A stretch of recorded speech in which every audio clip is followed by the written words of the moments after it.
All right, welcome to my first official stream. Today we're gonna be just kind of streaming my normal process for some building assets that I've been working on for the Make Arma Not War competition this year. I started literally this year at the beginning of the year. I had never really made a mod before, or uh, I also didn't really know anything about 3D design or making 3D assets.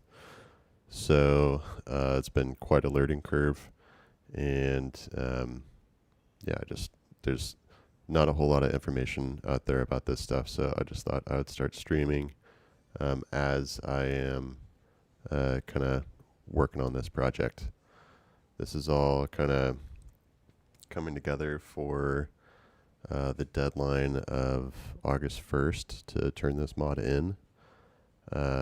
So kind of under the gun to get this stuff hammered out. So again, welcome to the stream, and if anyone has any questions or anything along the way, feel free to put them in the chat, and I'll do my best to answer.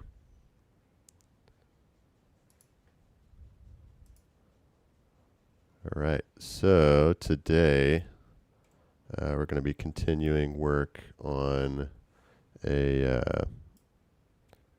big building asset that I've been working on.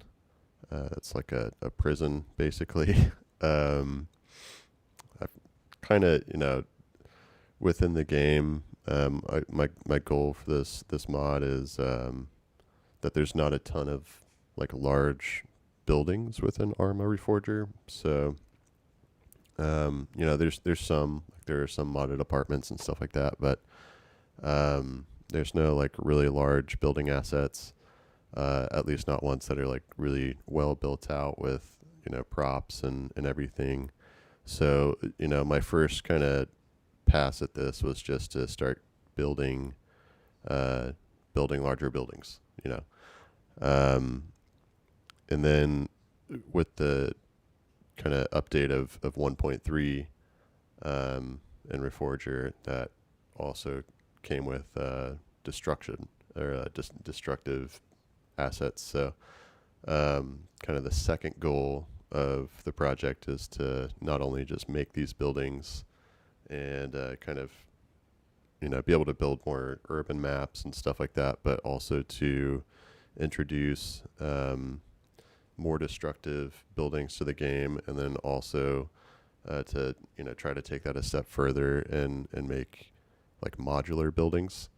And what I mean by that is, like, instead of kind of the normal model within Reforger, where the whole building, if it takes enough hits, the whole thing will just kind of collapse. With what I'm trying to do, basically each part of the building has its own destruction states, and so you can kind of get a little bit more granular with the destruction. So instead of, say, this whole building collapsing whenever it reaches a certain HP level or whatever, like, you could, say, breach a wall, you could take out part of a building, and also adding kind of more levels to the damage states to kind of change the map and change the environment throughout the course of the game. So this is like the third or fourth real like 3D asset that I've worked on for this mod. None of them are fully complete, which is not good considering that the timeline's really quickly approaching. But I've learned a lot, kind of putting these things together, and I'm kind of picking up some speed. And today, I'm going to be focusing on these doors. Doors are kind of their own beast within the Enfusion engine, and I'm going to try to do something kind of special with these doors. We'll see if I can actually achieve it or not, but I'm going to run some experiments where basically, in a prison, you can have maybe an individual guard say come up and open a cell door, but ideally I want the door control to be completely separate from the door itself, so it can be like remotely controlled, say from one of these security outposts. So imagine like if you're a guard and you've got an eye over the whole cell block here, and sorry, not trying to make people nauseous here. You kind of have a view of the whole cell block, and it'd be great if you could kind of have individual points on a control board to individually open and close each of these doors. So I'm going to see if that's at all possible. And if so, if I can figure it out using kind of the just base functions within the game. And I'm actually going to be doing this experiment on an existing model that's not kind of related to the jail, but I can use these same concepts to make it possible within this jail. So don't be confused whenever you're looking at this and you're like, where the hell is the jail? I came and watched the stream for a jail. There is no jail. Just be patient. There is a jail. We just got to run some experiments elsewhere for now, because it'll be easier.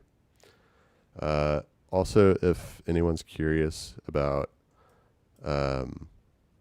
what software I'm using for this, I use a piece of software called Plasticity. That's what we're in right now. They market it as like 3D design for artists or something like that. But basically, it's like Adobe Illustrator, but with more 3D capability is kind of like how I think of it, if you're familiar with the Adobe suite. So it's all kind of based on like you create a drawing, you extrude the drawing to create a shape or a form, and then you can kind of edit that form. And it's just, I've tried out a couple different 3D platforms, and this one so far has been the easiest or most intuitive for me. So yeah, that's what this is. And then in addition to that, I'm also using Blender. So you can see that here. Blender is a free program. And you can do all of the 3D modeling within Blender and really do this whole process, I think, within Blender if you wanted to. But I just found that the modeling interface is not as intuitive as it is within Plasticity. And I like the ability to restrict some of these things by different dimensions. And I don't know, it just, Plasticity works better for me. But if you're on a tighter budget, I think Plasticity is like, for a license, it's like $200 or $300, and you buy the license, and that buys you like a certain number of upgrades or whatever, or updates to the product. But if you can't afford that, you can learn how to do all this stuff within Blender. That's just not really my strong suit. I use Blender mainly for importing the 3D models after I've kind of designed them in Plasticity, and then I'll set them up to be imported into the Arma Reforger engine. And also I use Plasticity for texturing. So this is just like a little column that I have textured. I can get into that at a different time. But yeah, this is Blender right here.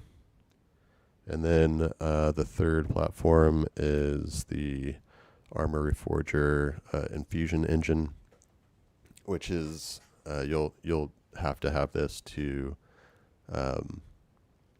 to actually build mods or build maps or edit things or kind of set things up. So yeah, there's like a million different videos as to how to install this on YouTube. So we'll kind of leave it up to those people to explain it. And this is kind of what it looks like whenever you're actually editing stuff. So this is a little hotel that I have built. I've got it a mile high over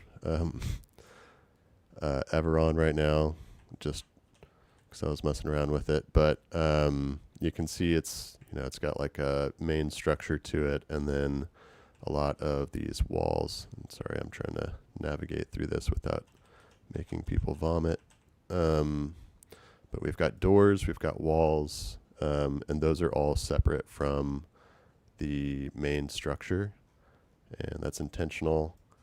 It's so that we can break the walls and the doors without kind of collapsing the whole structure.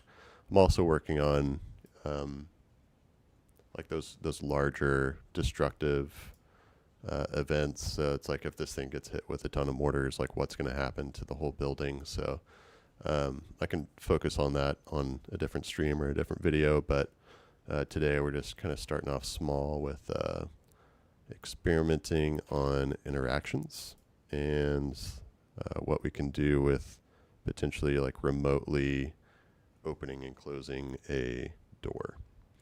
And then we'll, apply that to our jail in the future. So what we're going to do for this, and I'm just going to go like to the ground level.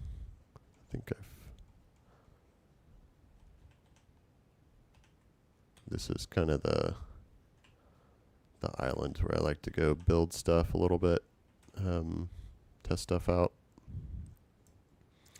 And I'm going to pull in what's called a prefab, or a prefabricated like game asset.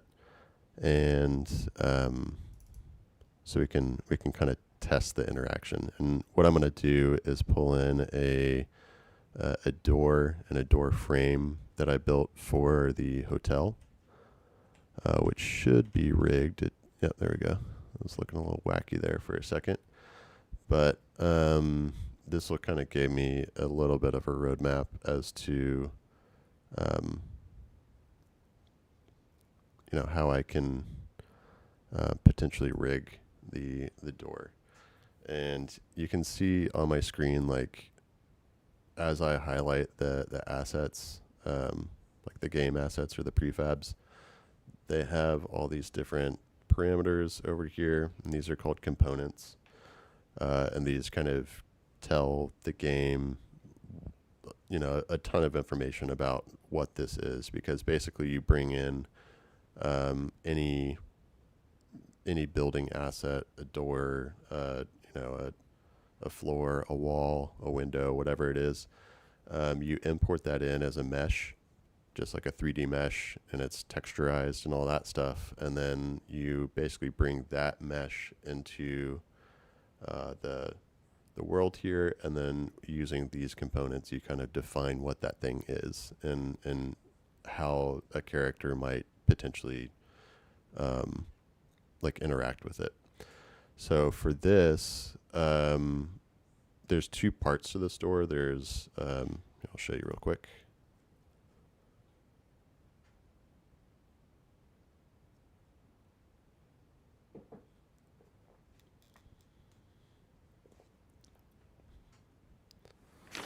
This is like the game mode where you can actually play and like interact with your mods, which is really cool. Now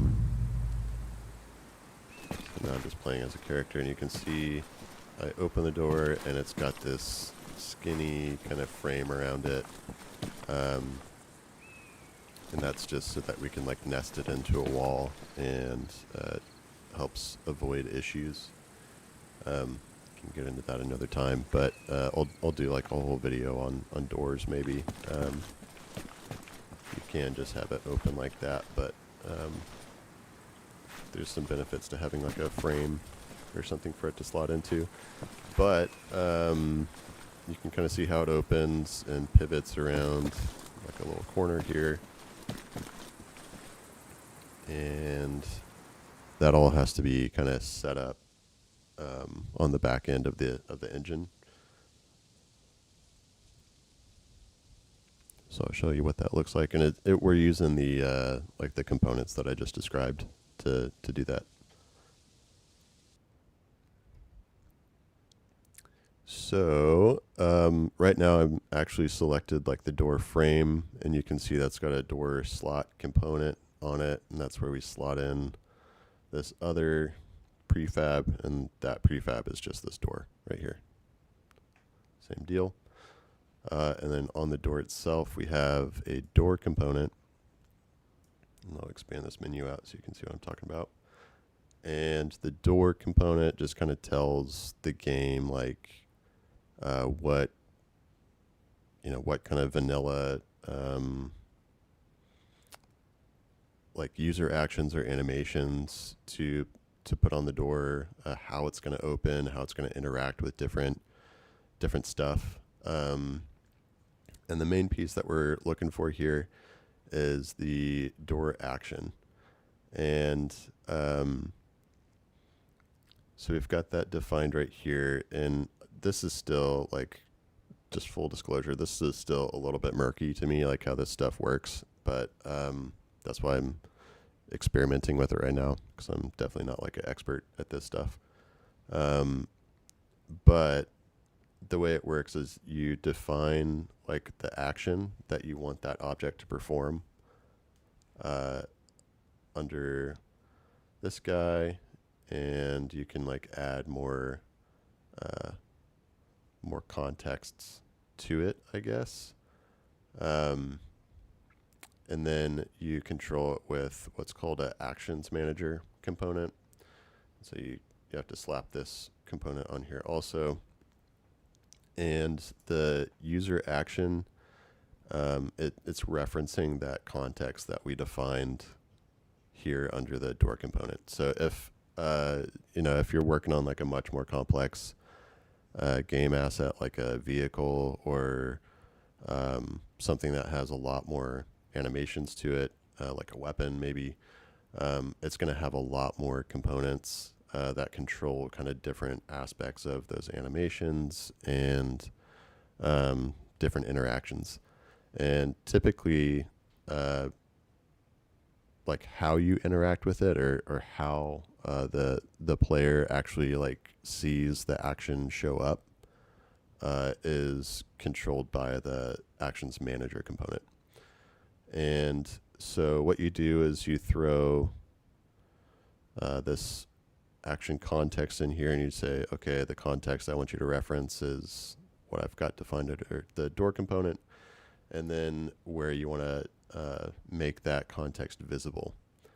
And so this is the part that we're kind of experimenting with, because right now you can see this little, I think it's called a gizmo right here, that shows you kind of like where this this action will be visible at. And you can actually make it a little bit, like give yourself a little bit more context by showing like the radius and the visibility angle of that action by right clicking on the component, and you can toggle those things on and off. And so basically like what I'm hoping to be able to do is just be able to somehow like offset the action to make it happen remotely. So we can kind of experiment with this just by pulling it to the side a bit. And I will, let's see, throw something in here to give myself something to look at.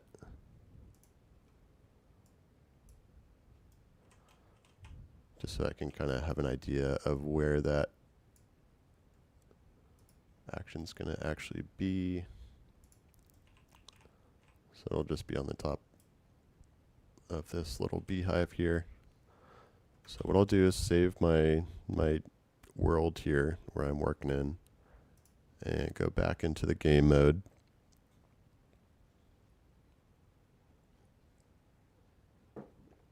And what we're hoping to happen here is that I can step up to the beehive, see the action become visible, and then hopefully click it and the door will open. And the idea here is that if I can do that successfully and, understand the limit, if there's a, distance limit or something like that, that I'll be able to understand if I can, say, assign that action to a control board within my jail and have that control board kind of open, or yeah, we'll see. It looks like it's not very promising here, but oh, there we go. Okay, so you can pause and play your world just as a game master in this view, but we're hoping it's not showing up, so that's a bummer. Maybe we can retry that, because I interacted with it as a game master and that may have screwed things up a little bit.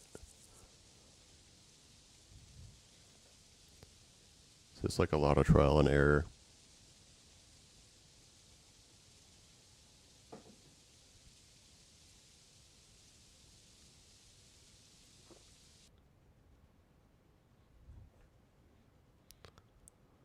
Let's go back into the game mode and just go straight to play as character and see if we can see this context thing show up.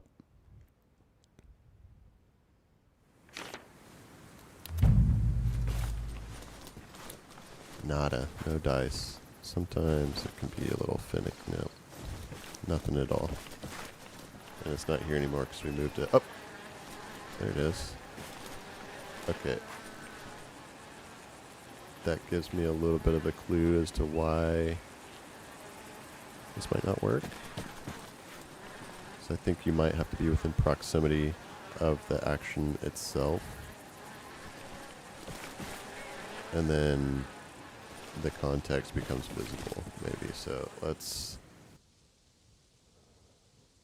I wonder if we can, like, nest the door into the beehive and then approach the beehive and have that context show up.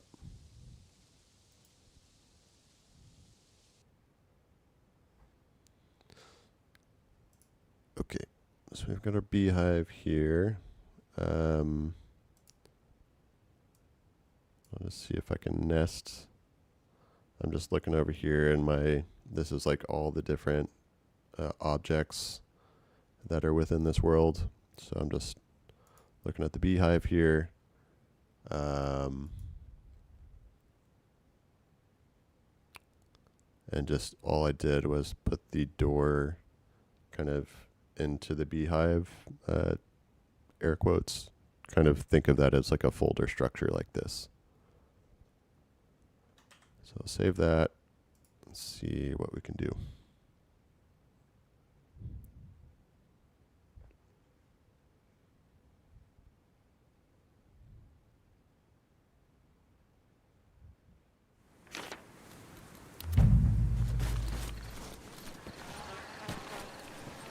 Okay, still got to be by the door. And it transformed it all the way across whenever I opened it, so that's not really what we're looking for. A couple different ideas as to how that could potentially work, but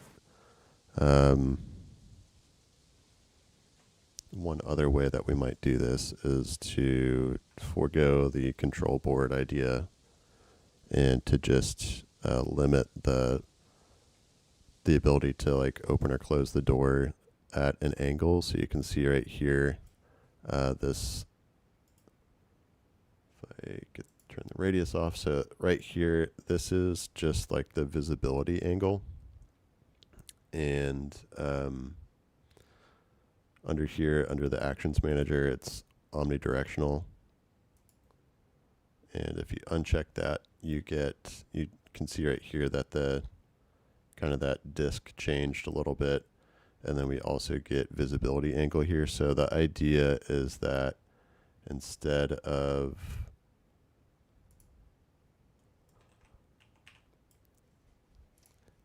assigning like the user action context to a separate object, that we could just limit the angle at which that user action can be accessed, and I'll show you what that kind of looks like. That way it's like the door can only be opened or closed from one side of it.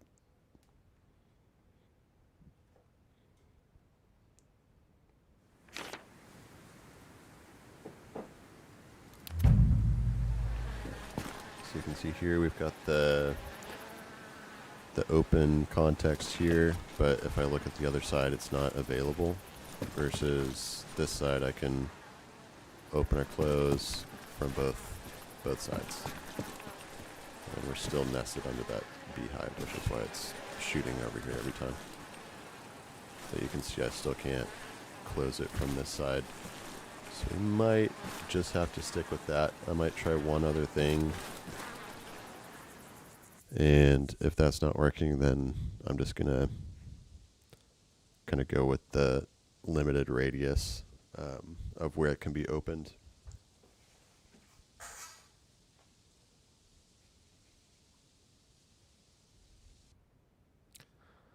But like within the context of the jail, the idea is, I'd like to limit the ability to open and close from up here, so that that way, the idea is that within this map or this mod, you could potentially capture other players, and say like drag them in here and wake them up and close the door on them, and they'd be stuck in here. And if the only way that you can open or close these is to, one, either like destroy the door, or two, to access the panel, then it kind of lessens the chance that someone could break out and go open up the other cells. Then you'd have a crazy prison rebellion, and things would probably get bad real fast. So ideally we'd like to do that panel idea, but we might just have to, for now, just do the kind of radius deal. But we'll see. Okay, I'm going to get rid of this. It's not really need that. Get our door back here.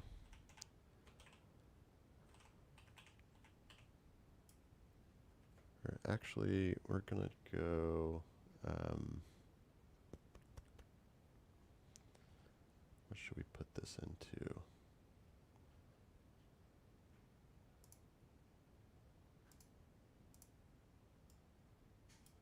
I'll just throw a wall up here.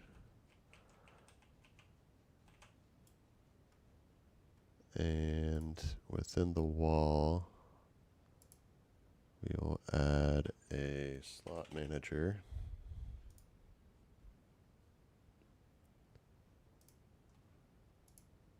And this is basically a way that you can like assemble, you can see I've got like blank walls in here already. So this slot manager allows you to like slot one object into another object. I'm just going to throw a door frame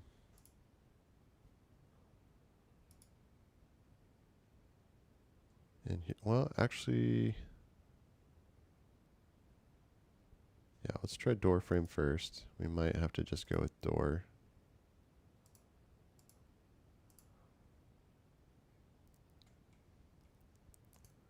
Okay, and whenever you slot one thing into another, they just kind of pile on their origin points, so you've got to adjust whenever you're assembling things.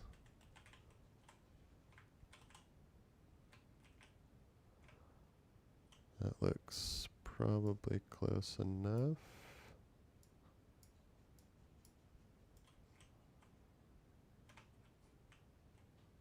Okay. So that's that. And now I'm going to try to do a slot mapping. Which this is the part that I don't really know too much about.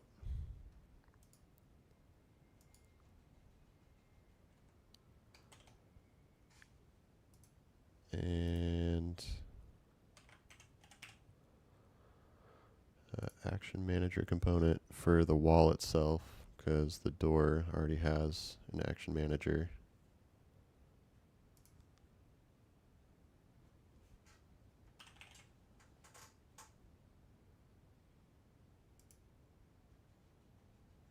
We'll just double check.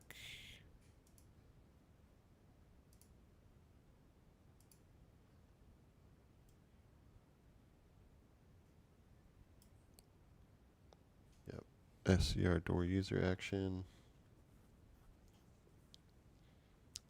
So the idea is that we're going to hopefully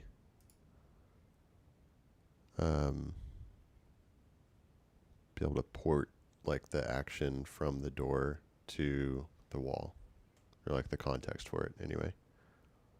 I don't know which of these options to choose from, so we'll just kind of try. Let's do action context.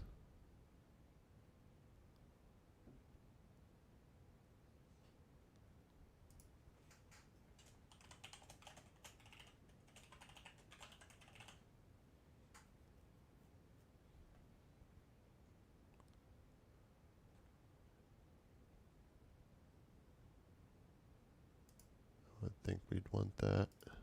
And we might need a hierarchy component. Hierarchy is like being able to reference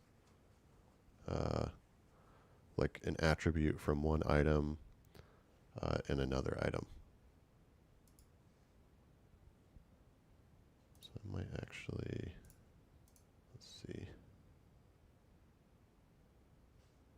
Did not give me any additional UIs.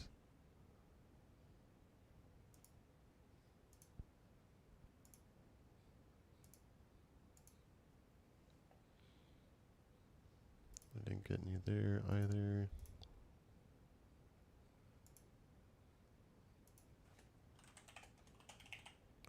This might actually be the appropriate place to do it, but we're just trying things out.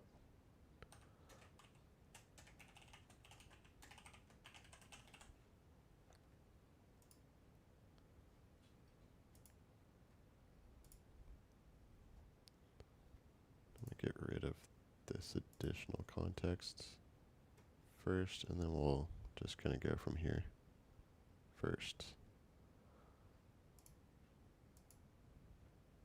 Okay, so you can see here's our door user action. And its radius, which I'm going to maybe increase.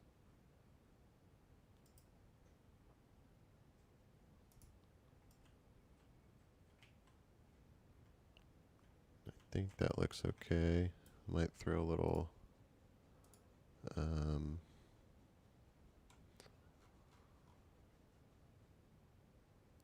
will throw something on here just so I can mark where that should be.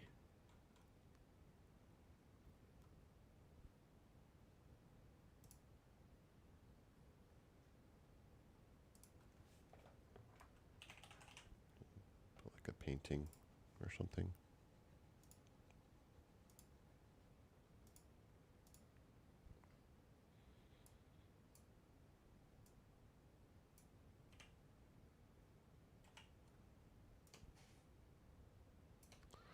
All right, beautiful. Let's see if this works.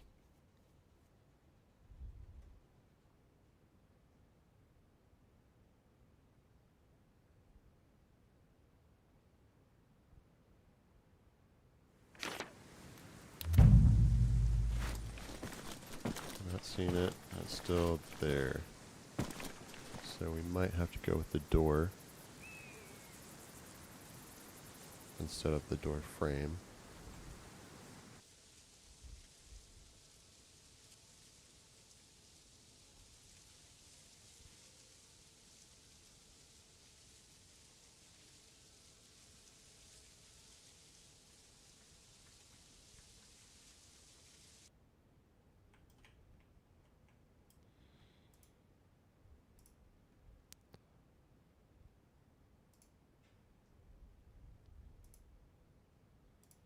I'm just going to swap that out.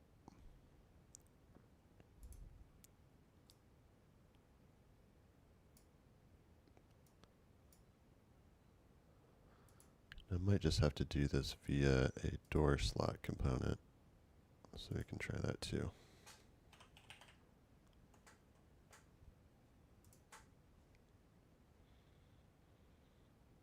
So how about I do that? I'm going to get rid of this.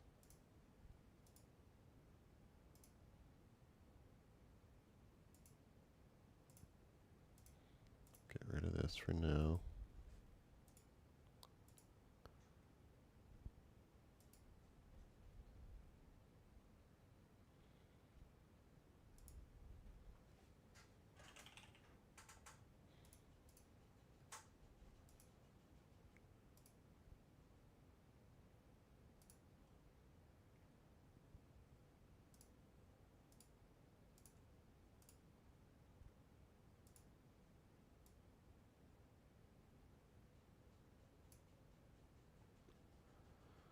Alright, so we got that user action. Make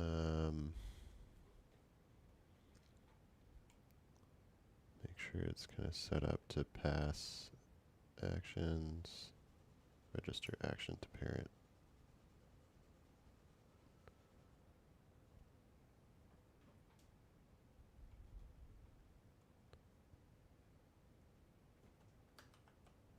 Okay, and then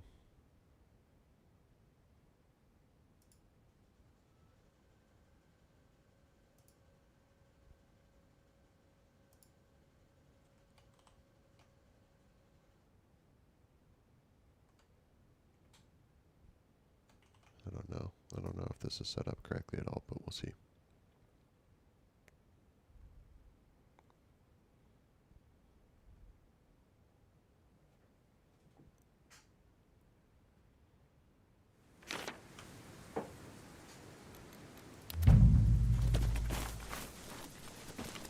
Nothing.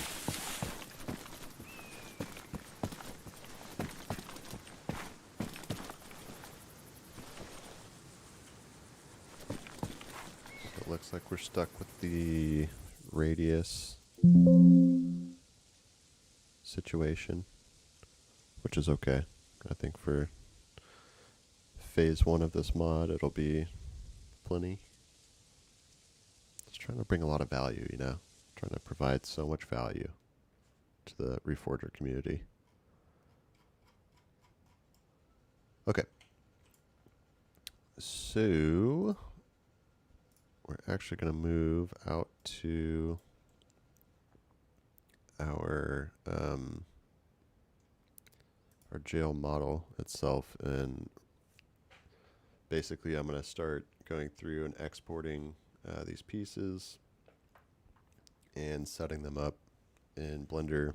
I'll texturize them as well in that process, and then we'll set up this door.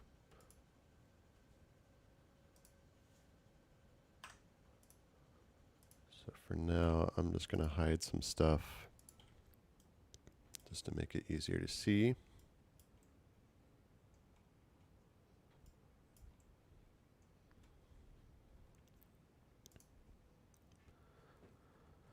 So I got my door here.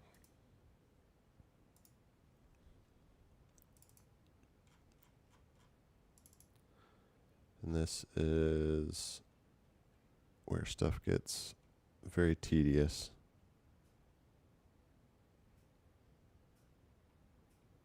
With exporting and stuff. It's like all kind of file organization is becomes really important. But looks like I have not exported the door yet. So the way I was setting it up for like the hotel, and you can see I've got everything in Plasticity under like its own subfolder. I'll go what it is, so it's a door, and then what type of door it is, so this is a cell door, and then what structure it goes with. And this can get, more and more complex, especially if you have like mirrored objects. You'll need one that's, the right one that's the left one. So, each different variation of an object gets its own kind of descriptive name. It all has to be unique. So we're just going to do door, cell, jail for this, and we're exporting it as an OBJ wavefront file. And within Plasticity, you can kind of control the resolution of the export. I use triangles or tris to export these instead of like quads. And then there's n-gons, which are kind of like a new thing I don't really know much about, but I found that working within Blender and then also over to Enfusion, the best way to go is tris. And I, especially for stuff like this where there's kind of like spaces in between like the bars and stuff that you want to maintain and all that, I try to keep the density pretty high, but within this you can see that doing that, like the bars being round objects, that means a lot of tris. So I might turn this down a bit, and that's kind of the area that I'm looking at to maintain a certain level of resolution. Basically what I want to see is how far can we get this down, still kind of maintaining the shape, and before tris start kind of bridging surfaces and stuff like that, which like if you turn it way down, sometimes you'll start to see that happen. But you can see we're down to like kind of base level again, and we're still at a pretty high resolution. So although some objects you might want to turn up all the way, for this one, just considering there's so many bars involved, I'm going to keep it actually at that stock or default density of 0.5 and export it. And we'll kind of test all this stuff too. Sometimes if you export at too low of a density, you'll struggle to have like interactions with the door, or like say if you were to export your floor at too low of a density, there might be spots within that you could fall through, for instance. So there's kind of a balance. So once we've got it exported, we're going to jump into Blender, and I'm just going to create a new file for this, and we'll import our OBJ.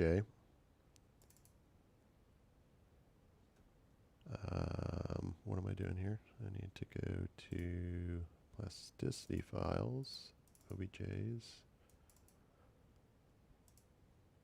You just need the .obj, you don't need the .mtl. This is like material information. I do all my materials within Blender, so we don't need that.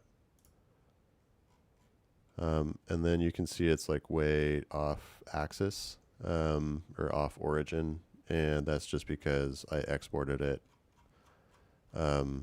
off origin from my model here.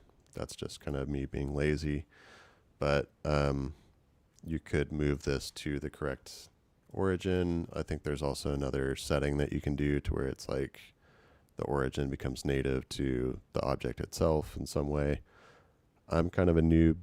I am lazy, and I try to just learn the software, learn the tools as much as I need to do what I need to do. So maybe one day I'll learn the correct way to do this, but whenever I import into Blender, it's off axis. So what I do is up on the gizmo here, I'll select like the X axis there. So I know I kind of have a pretty straight view of this. And then with the object selected up here, I'm going to hit rotate and rotate it, like 90 degrees or whatever.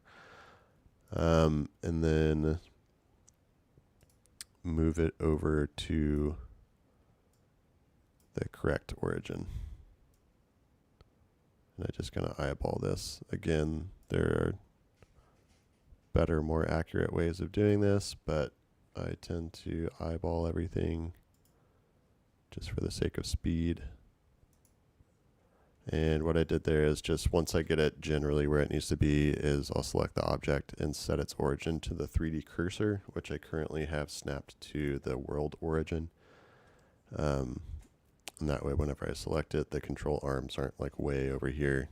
I can come in and kind of fine tune its position a little bit. And all I really do is make sure it's fairly even on all the axes. And another area that you want to make sure is that it is the correct height off of your like ground plane, which in this case is the Y and Y minus axes.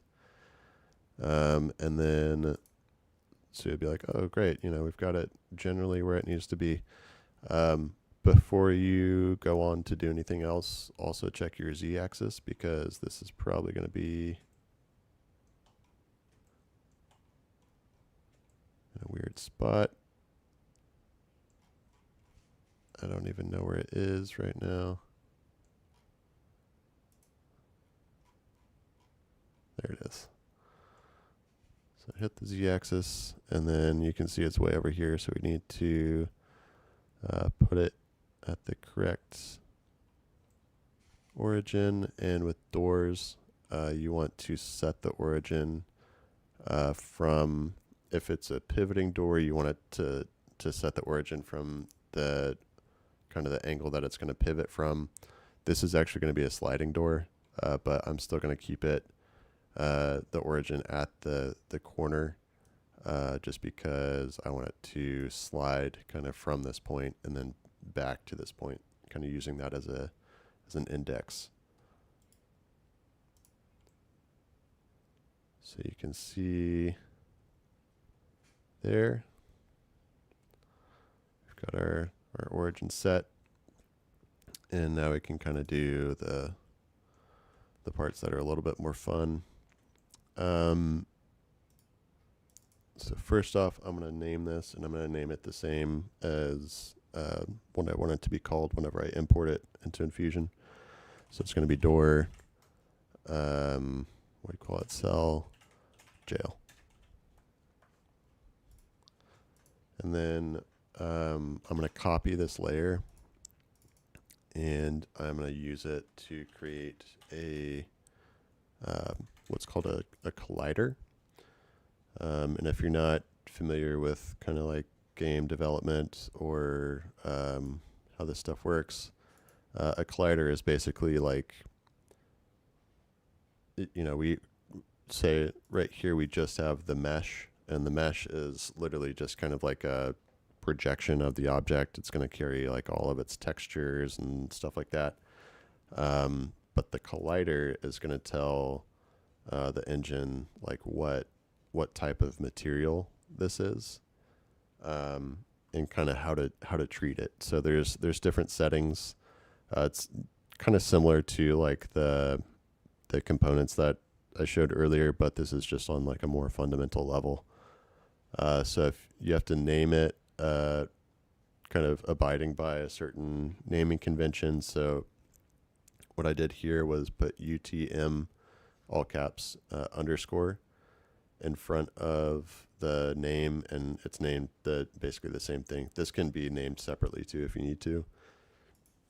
But just for the sake of organization, if you have a ton of objects in here, you want to really keep your names clean.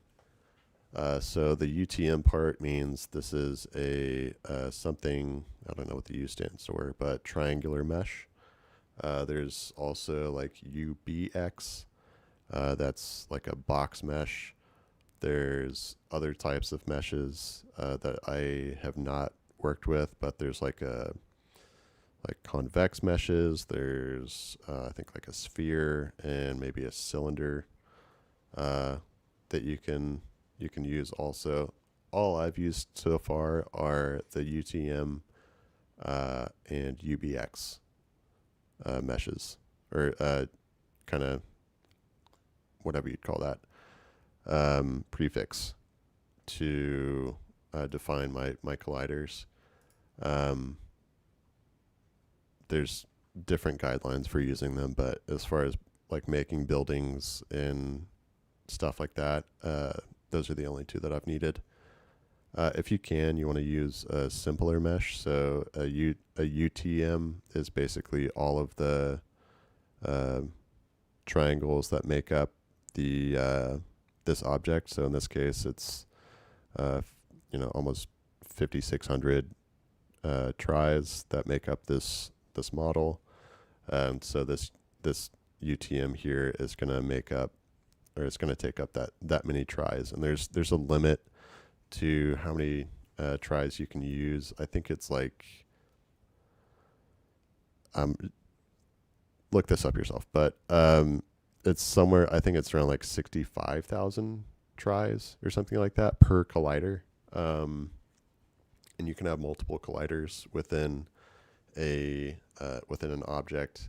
Again, I'm pretty lazy, so I'm just going with the one, and we're keeping this full fidelity, which means I'm not going to like degrade the mesh at all in this collider. And that way, like if someone's say shooting at this door, like bullets can pass through the bars and like hit the bars, but also pass through like the door itself.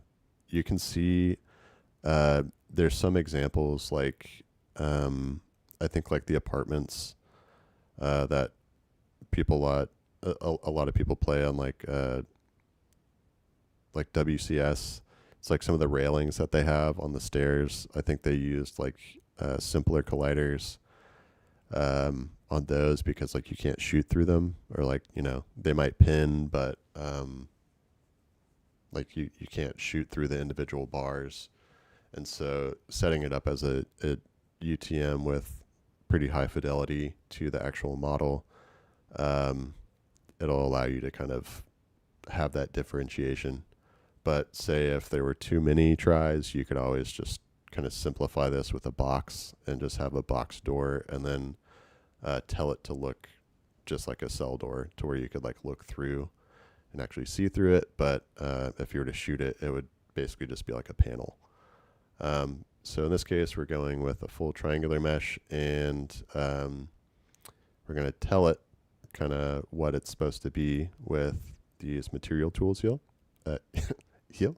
here. And this is a add-on for Blender that's provided by Arma. There's a million different videos on how to install this, so just look those up. But basically, you select, after you've named your collider correctly, you select it and hit collider setup. You also have to have the Enfusion engine running, or the workbench running, to be able to access these. There's like an API between the two, so they have to reference one another.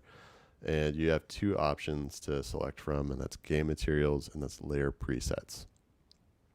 And game materials there's a bunch to choose from here. But basically this tells the game like maybe like an armor rating for a specific door, or is this something that people can walk through, or is this something that would block a vehicle, or all that kind of stuff. Like you can see here, like soft aramid. There's like laminated glass in here, and that kind of tells the game like how much to resist a bullet, what types of bullet holes to like cast onto the object whenever it's hit, what sounds it should make, all that stuff. So in this case, I'm just going to select just metal base. You can also see here there's like certain thicknesses of metal. I'm not going to apply that just because like we're not really using like a panel here. It's just like the bars themselves. So I'm just going to select metal. And then for this, it is going to be a door. Or actually, we're going to do door fire view. And that way, the fire view allows, it kind of tells it where the bullets should stop and where they should pass through, versus just door. There's also like, if you're making a building, there's building fire view. There's ladder, which you would need if you want to make this climbable. There's glass if you want it to break in certain ways. A million different things that you can do here. But we're going to keep it at door fire view and hit OK. And that's kind of the logistical setup of the collider itself. And after I have that set up, I typically just turn off the colliders from view, and I'm going to start texturizing this. And my texturizing is really fast. It's because I suck at it. But what I do is I use a plugin or an add-on to Blender. It's free. It's called Blender Kit right here. And it's just like a library of a bunch of free textures and actually like game assets and stuff that you can, or just like models and stuff that you can import. So you could probably do a lot of this stuff just by importing models from Blender Kit or from, you know, Polyhaven or wherever, texturizing them, setting them up with a collider, and then importing them. But all of my stuff is made from scratch because I'm like that. So what we're going to do is we're going to use Blender Kit. We're going to assign a material here. I'm just going to give it a base material. And I'm going to select all of the tries on, or all of the faces on my main mesh here, and I'm going to assign them with this kind of base material here. And then if I hit preview up here in the viewport shading, you can see it just turned white. And that's just to show me like where everything is laid out in case you're using multiple different materials. And then from there, I'm just going to search through the Blender Kit library and find something that I like. I feel like for this, it'd probably be good to pick like a painted metal versus like a shiny metal. This is going into a prison. It should look fairly depressing. So like a nice white painted metal would be great. You can see like the samples of each of the materials as you hover over them and stuff.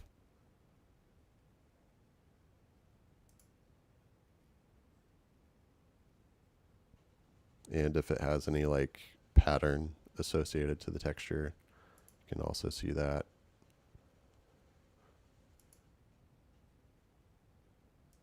Not seeing a ton of great options here. At least not like neutral.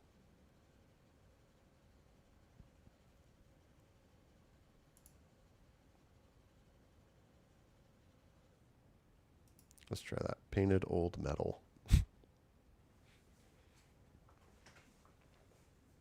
Okay.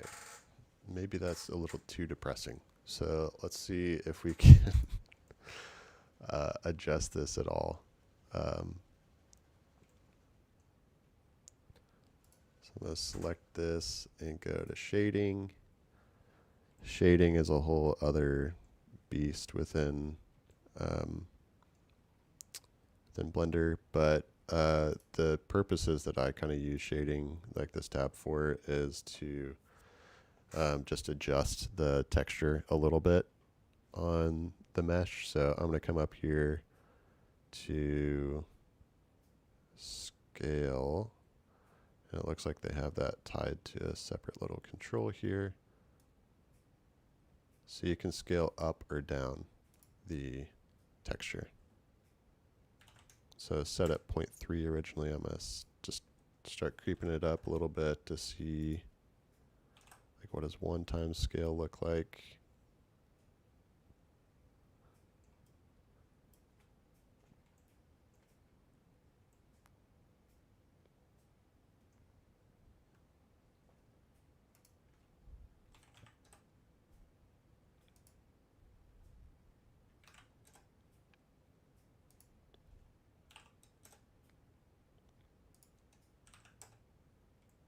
Like maybe around there. I don't know. Still a little bit like dirtier than I'd like, I guess. But you know, it's a start, and we're really just doing this to rig it at first. We can come back through and change these textures. So let me get to my jail here, and I'm just going to name this really fast.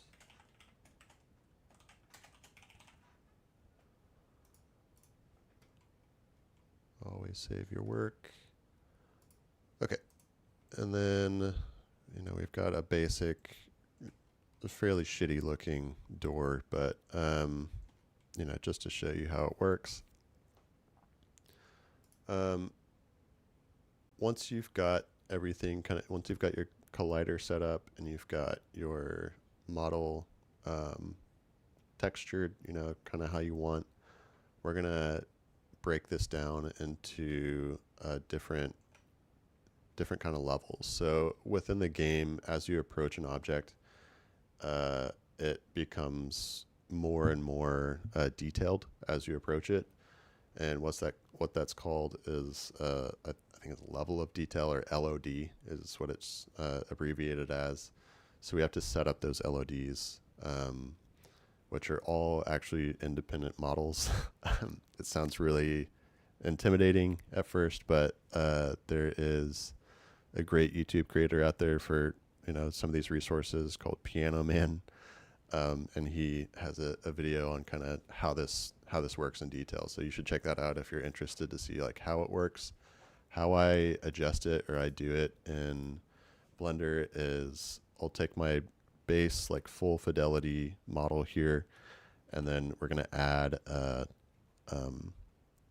appendage or whatever you'd call to this, and it's going to be LOD and then 0.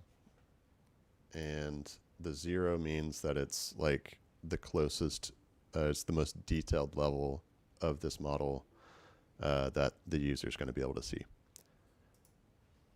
So we'll start with that, and then I'm just going to copy and paste that into the same collection. And then this one I'm going to rename as LOD1. So this will be like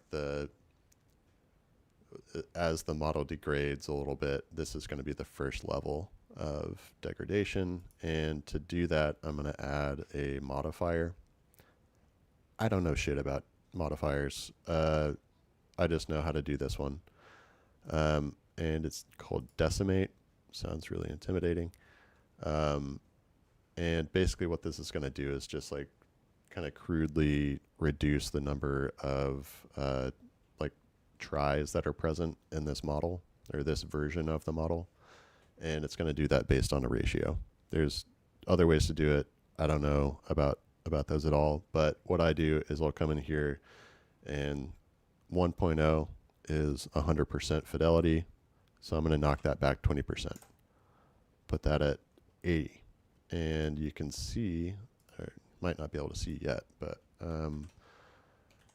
say if I were to really move like LOD2,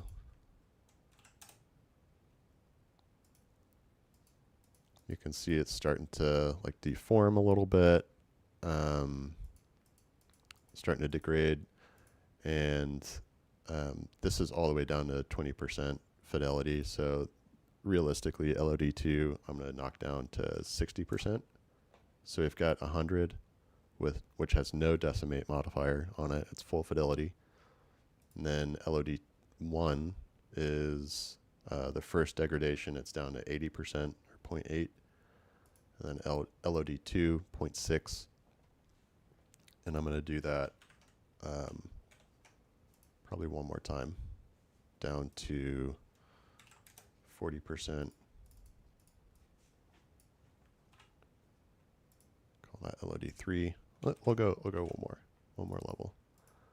I don't know if there's a limit to LODs, but I've seen like as many as I think 6 in the game.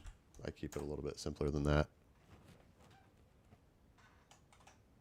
So once you got your LODs set up, everything's texturized, so it's like it's still got the same texture applied. It just looks a little bit crappier whenever you look at the lowest fidelity LOD. And then we're going to turn our collider back on, and we're going to make sure it's visible also.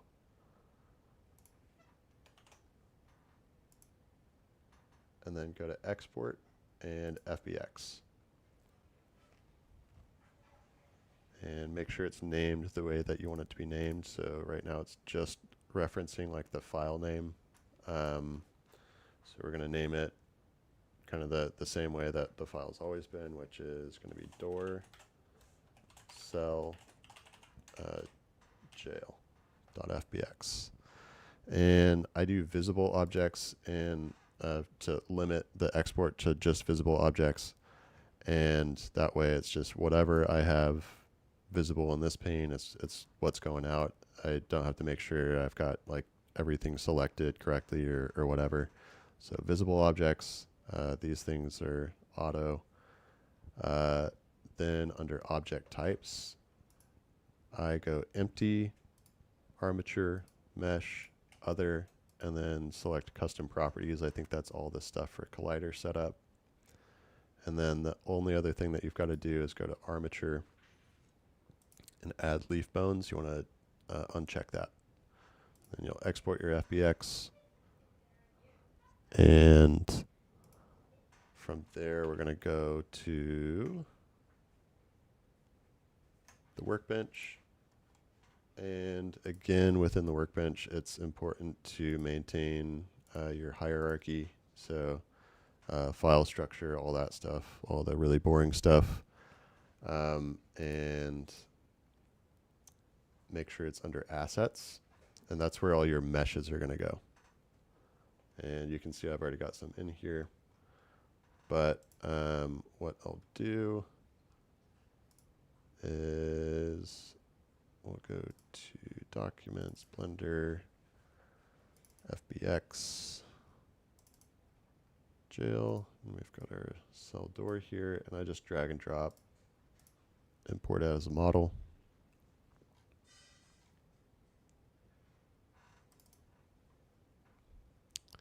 And then here's what it looks like whenever you first put it into the engine.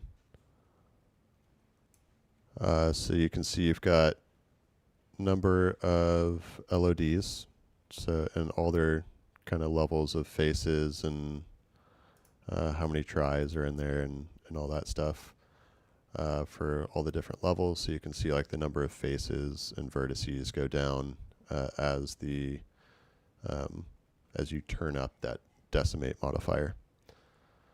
The other thing that we want to see is colliders. So that's the collider that we set up. That's the UTM.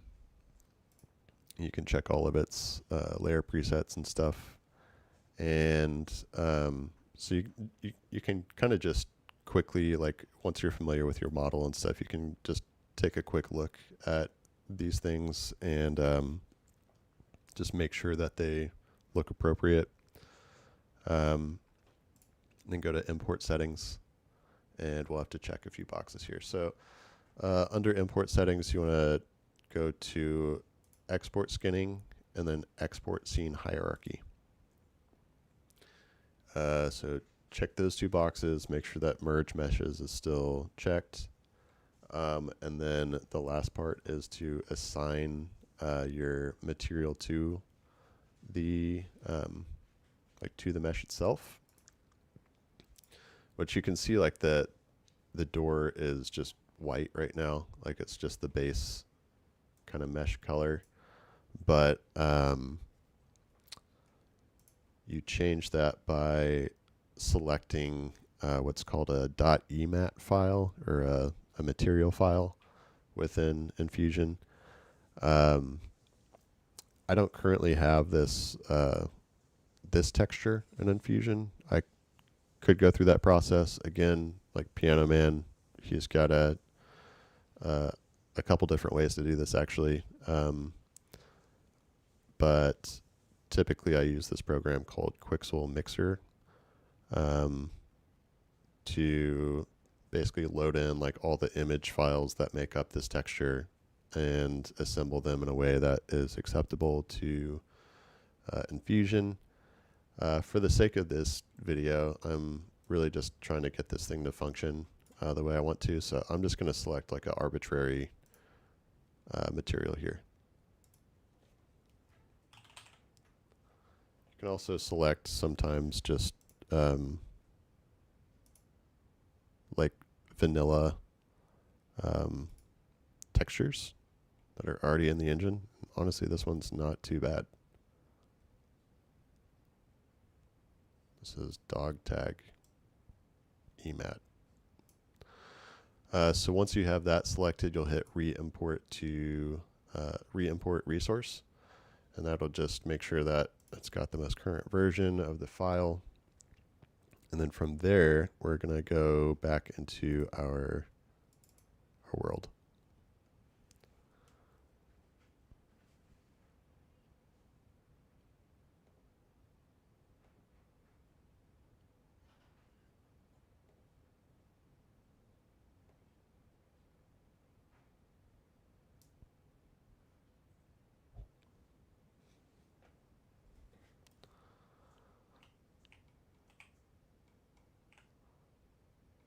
Alrighty.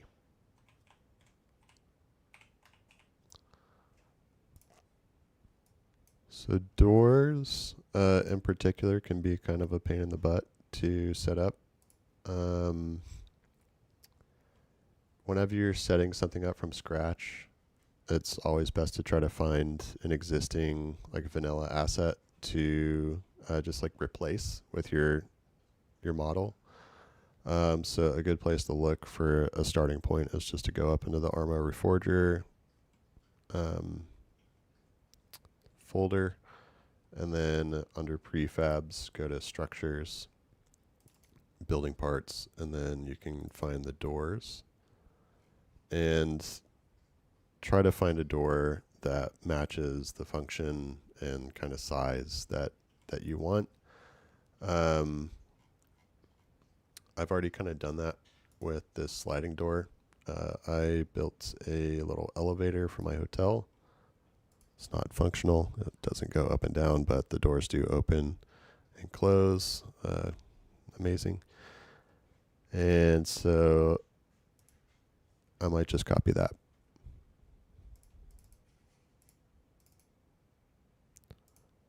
And it's under elevator. Okay.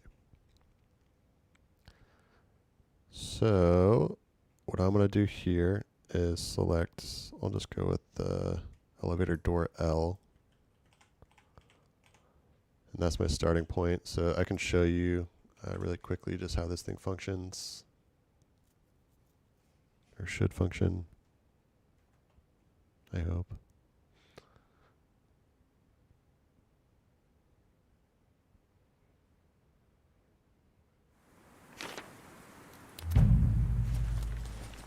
There we go. It's basically just the function that we want to reproduce in our cell door. So just to show you that it does work.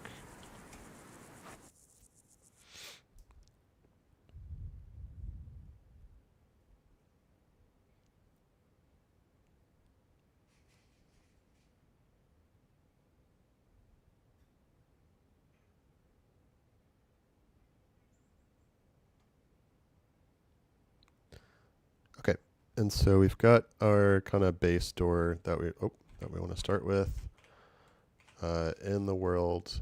Another kind of quick tip is anytime you edit one of these prefabs like individually, it opens it up into its own world editor. It can be really slow to do that. Sometimes it's necessary, but I've found that just like opening up an existing world and then pulling in prefabs and trying to edit them there, it's just a lot faster. So I would recommend doing that. And so the way that the engine works, it's like you can override certain things about, like, say we want to use this hotel elevator door as a starting point for our cell door, but we don't want to F up what we've got going with the elevator door. So to kind of avoid that from happening is I'll drag the prefab that I want into the world, and then within the resource browser or hierarchy, not resource browser, the hierarchy panel over here, is I'll right click the asset and go out to hit break prefab instance. And you can see in the hierarchy, it switched that from, what I have it named right here, and then, the number of it, to generic entity 2. That just means it's a generic prefab now. And so what that means is I can edit this version of the door all I want, experiment with it, kind of get it fine-tuned the way I want to, and then save this as its own independent prefab. And it'll still reference kind of like the prefabs, I think, that this one does, but it's not going to reference this individual prefab as its parent. So if I were to go in and like make a change to the animation on this or something like that, it's not going to affect the doors that I have based off of this door, if that makes sense. And then a really easy way to, let me turn these off. Really easy way to just get what we need is to go up to mesh objects, and we're just going to replace this mesh with the mesh for our cell door. And that's in our, so we've got basically two main folders. We've got assets and prefabs. All of your meshes and textures and all that stuff is going to go under assets, and then the configuration of those that you're actually going to drag and drop into the game are going to go under prefab. So we're just going to grab that cell door, hit OK, and you can see it swaps out one for the other.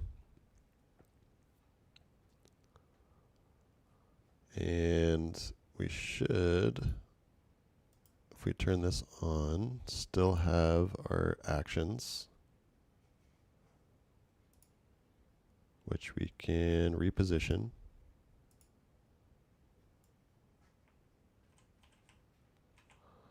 And we want to, if you remember, a little keyhole is really hard to see, but we want to control the ability to open and close this door to be limited to a specific angle inside of the door, so that, if you're standing inside a prison cell, you're not going to be able to open your own door, because that would be ridiculous. So I'm going to reposition this just right where that keyhole is, kind of generally. And then I'm going to turn off the omnidirectional setting and set this to, let me view the actual angle that this can be accessed from. You can see here, currently it'd be, because the keyhole's right here, it's hard to see, but the keyhole's right there. So right now, the way that this would work is the door would only be able to open and close from the inside. That's not what we want. So we're going to change the angle to be 180 degrees from there. I might kind of pull it out a little bit. And then we're going to limit this down to like 45 or maybe even 35.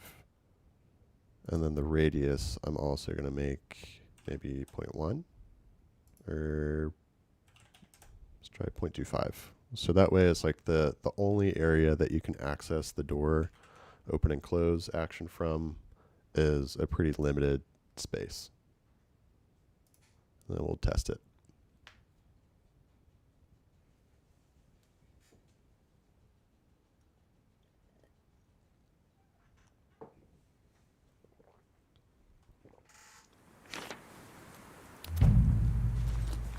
Alright, got our action here.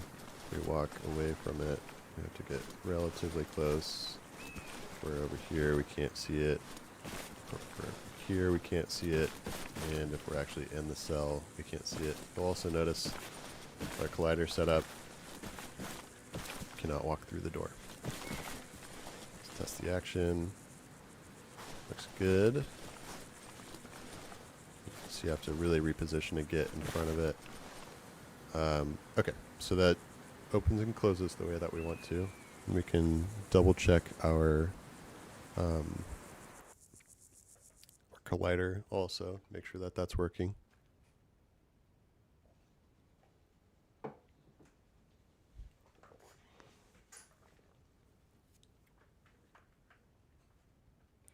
I don't know why I switched out of edit mode. I need to be in Game Master actually to do this, so excuse me.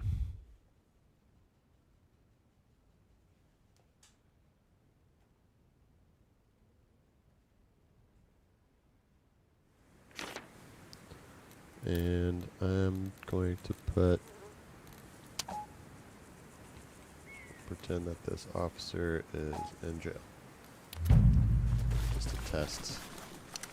So if I shoot the door itself, it should get a bullet hole. It should kind of block the bullet from going through. Same thing with the bars versus the in between the bars. It should allow the bullet to come through. So let's test that really quick on Mr. Daniel Miller here. So shoot the bar. You see it blocked it from him. What? I'm hit. It's shooting up through in between the bars. Obviously goes through. So, in case you weren't paying attention earlier, the reason for that is because we used a fairly high fidelity version of our mesh to create a UTM collider, not a UBX collider. And that way it allows the bullets through, but blocks them where the bars are present. This also kind of controls where you can like rest a weapon. So it's like the higher fidelity that your collider is, the more accurate it's going to feel for whenever you like rest your weapon on it. Probably can't do that here because I don't have enough space, but yeah, that's kind of why that's important. But anyway, we've got our door created, and now we can start assembling the next pieces of our jail cell.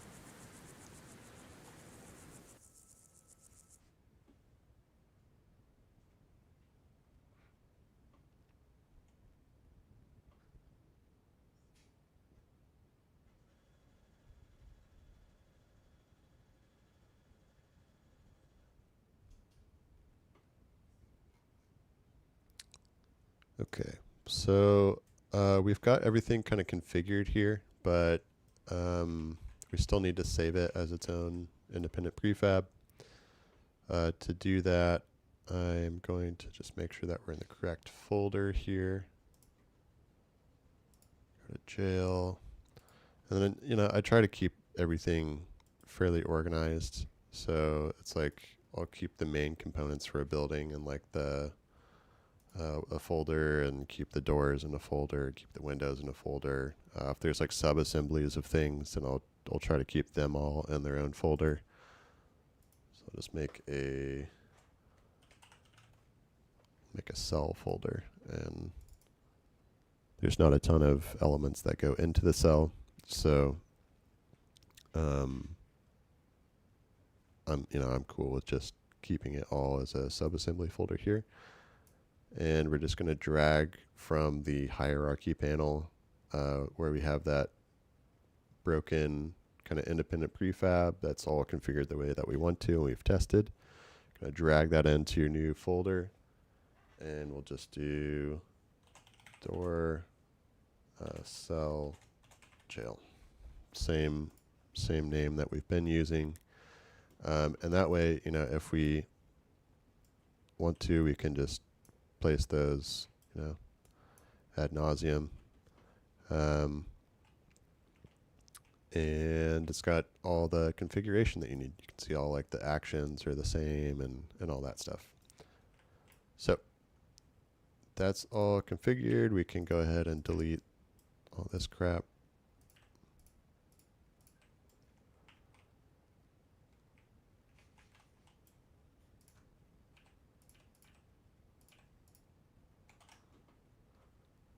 Okay, I'm gonna exit out of here. And we'll go back into Plasticity and start exporting the other elements from the cell. And you can see what we're working with here. Currently it's pretty bare bones, but we'll put a little bit more stuff in here. But basically it's your cell door, and then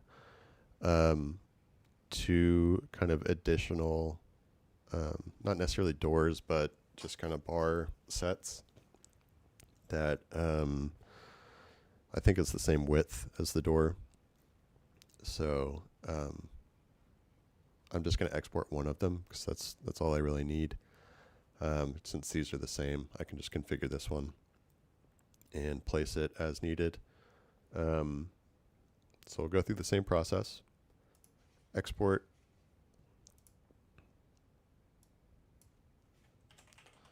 I'll just put cell bars instead of cell door, just to differentiate. It's still going to be an OBJ, and we'll keep it at that 0.5. I think that was a decent level for this. And then I am also going to export the bunk here. Let me see if I've got one.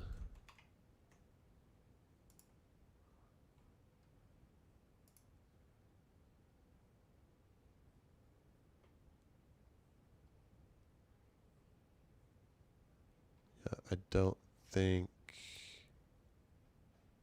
I have a bunk yet. Let me check. In here.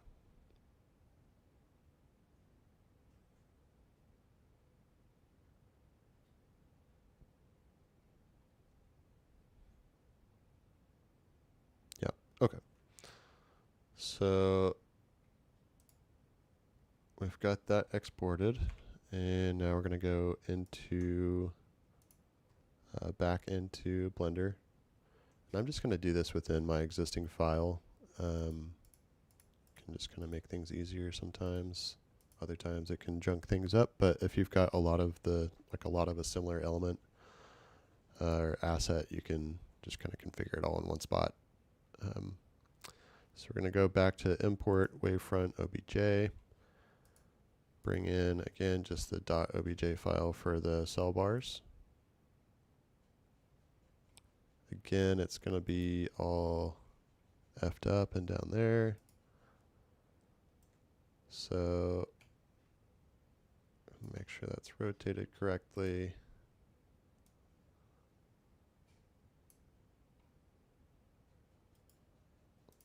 Reset the origin point.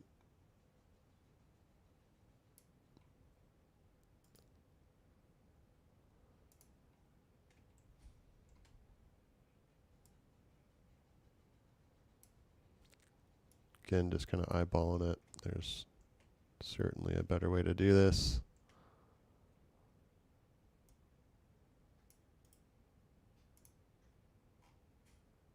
And then check that z-axis.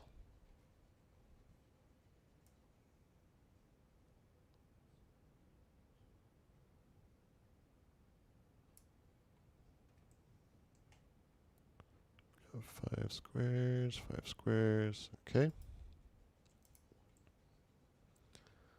So we're in decent shape. This one, the origin point can be the just the center of where it connects to the ground, because this is not going to have any user action applied to it. It's just going to be static.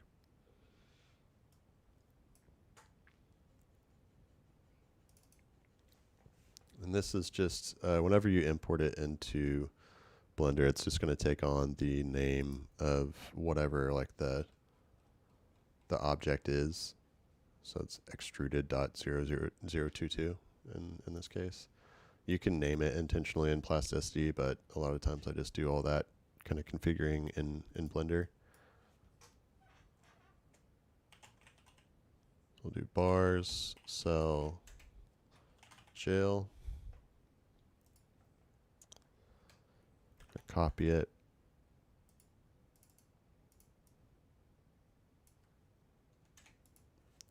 And use that to create the UTM collider.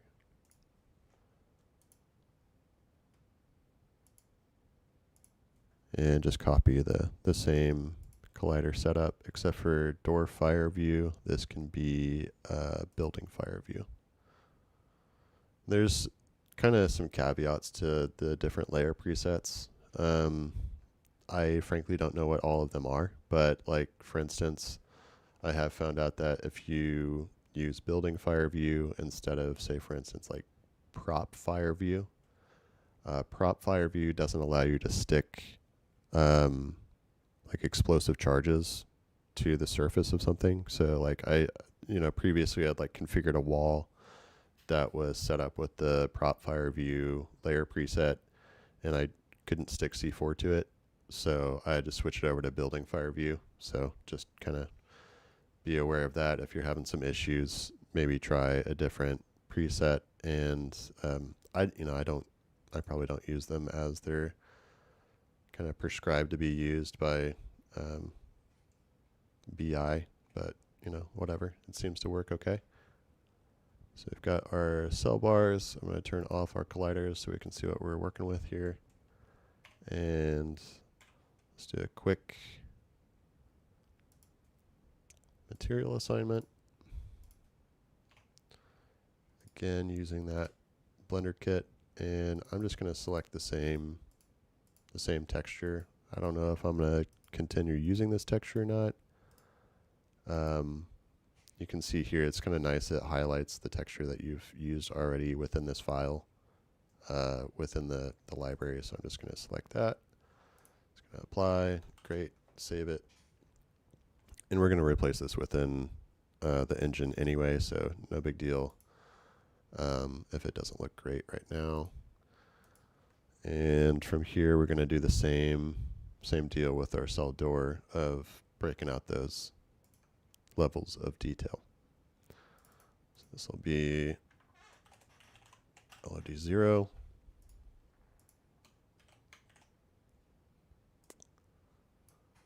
I need to make sure my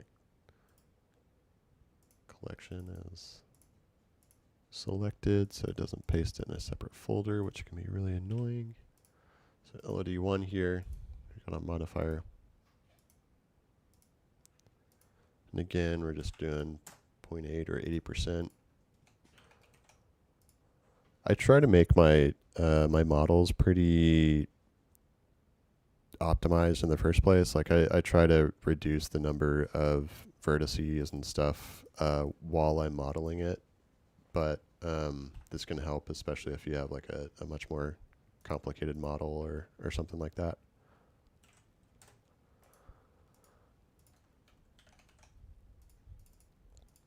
We'll go out to 4 LODs to match. That way if someone is somehow looking at these from far away, there's not like one high-res cell door next to like a really shitty one. Turn this down to 0.4. I'm just reducing this by 20% each level. Okay, now we've got all those set. We're going to turn our colliders back on, make sure it's just the collider that we need, not this one. And then once everything's visible that we need, we're going to go up to export, FBX. Make sure you choose a unique cell name, so this will be bars. Using the same presets over here. Sometimes if you reopen a Blender file, these are going to be different, but again, visible objects only, object types are empty, armature, mesh, other. Make sure you've got custom properties checked. And then under armature, uncheck add leaf bones and export.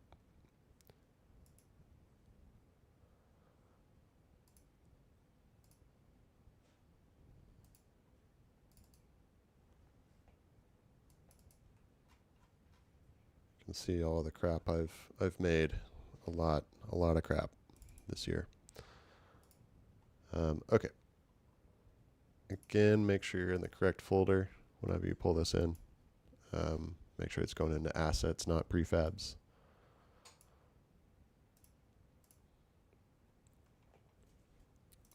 And then same as last time, take a quick look, make sure the LODs look correct. Colliders, make sure it has colliders.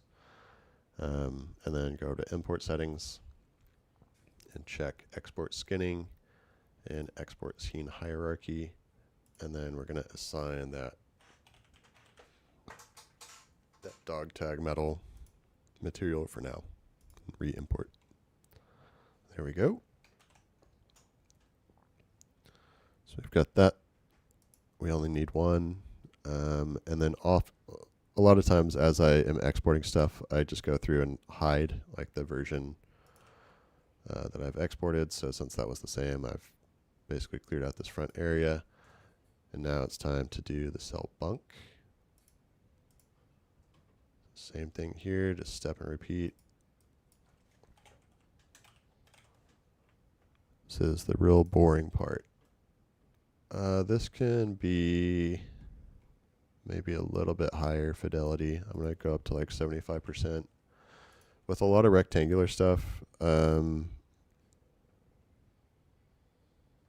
don't know, like a moderate level of resolution is good to export. So that you don't run into the issue where you're like stepping through it, or like you can't rest a weapon on it, or whatever you want to do with it. And depending on if your character is really going to interact with it at all or not, can help you determine how much resolution you really need.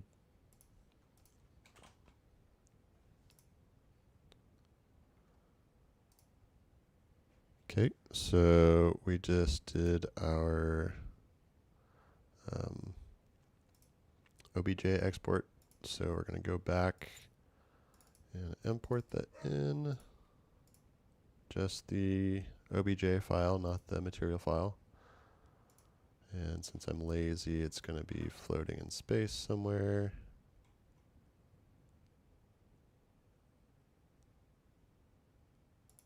I don't know where that went.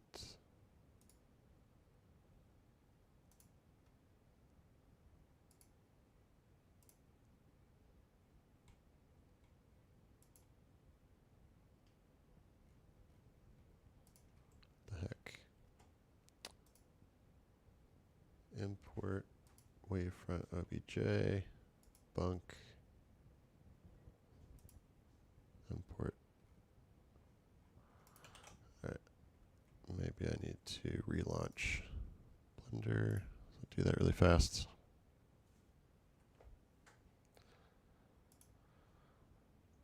Use the same file.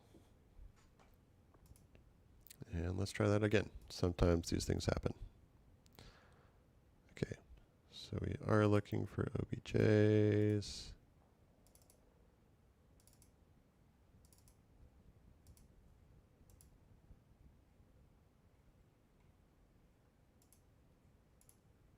I don't understand what's happening here.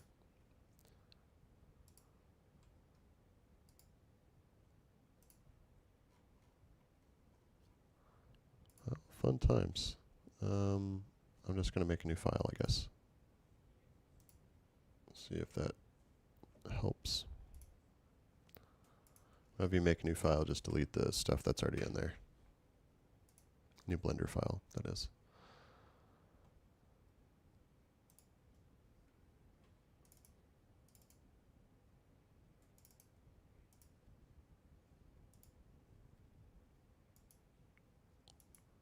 Well, that's just bizarre.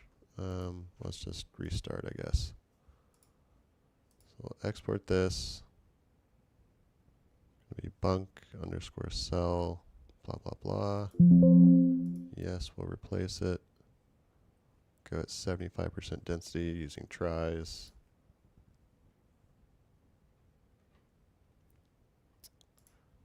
And cross our fingers.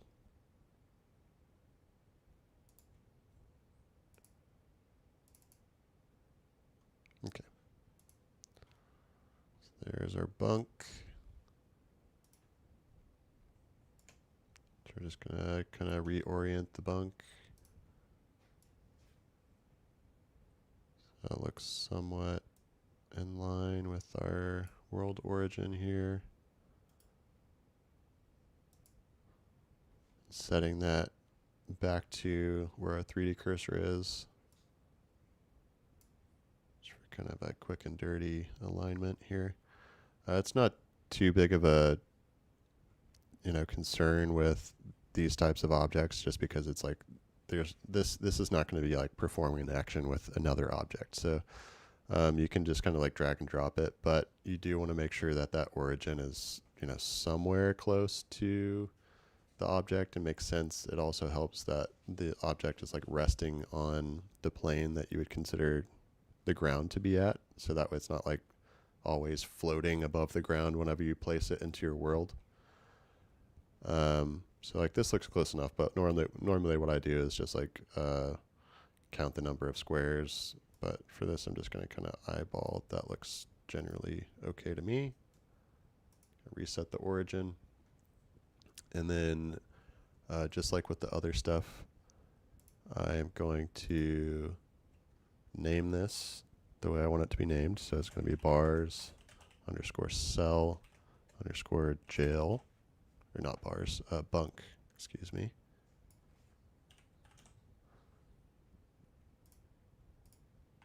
And I'm going to use kind of the original object to create my collider here.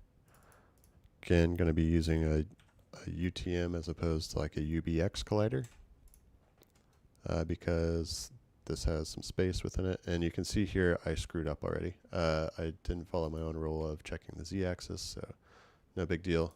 I'm going to highlight both of those things and make sure I move them together and make sure we're kind of centered up here. Then reset the origin. Okay. So back to our collider.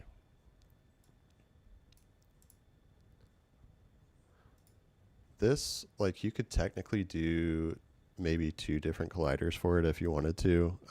You could do a collider for the frame itself, and then maybe an additional collider for like the surface here, in the case that you wanted to like have, I don't know, like a mattress material or some kind of a soft material for the top and then the frame to be metal. You just set up two different colliders for the same object. You can kind of bake them all together whenever you export this as a FBX. But for this, one, it's a pretty Spartan jail cell. It's not supposed to be real luxury or anything like that. We might want to use this to interact with if someone wanted to like shoot through it or rest a weapon on it. So we're still going to use a UTM. But, just think about how you want it to be used, and say if you just wanted this to like take up a block of space, you didn't really care about people being able to climb through it or shoot through it or whatever, this could very well just be a box that encompasses the whole object. So for this, we're going to just do one collider, and under game material, I'm going to select metal, and this is where I'm going to choose like a thickness of metal, because like on the jail cell doors and like the bars that we put we're considering those as like solid metal. So they don't pin the way that like a sheet of metal would pin. And with pin, I mean like bullets being able to penetrate through it. So for this, I might select like, you know, let me take a look at my ruler here. Like I think 3 millimeters is probably sufficient for something like this. You know, I'm not an engineer or anything like that, but I would think that 3 millimeters of steel could probably hold up, you know, a person whenever you have it configured correctly. So we've got our metal here. I'm going to go with prop fire view. I'm thinking about this, and earlier, if you were watching, we talked about the difference between prop fire view and building fire view. Building fire view, you can stick things to. So if it's like a mine, if it's a piece of C4 or something like that, use building fire view if you want things to stick to it. This one, I don't think anyone's going to try to strategically blow up the bunk.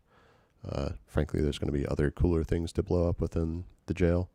So for this, I'm just going to use the prop fire view. And that way, it still is a fire view setup. So it's like anywhere that there's not material or there's not a collider, bullets will be able to pass through as if there's nothing there.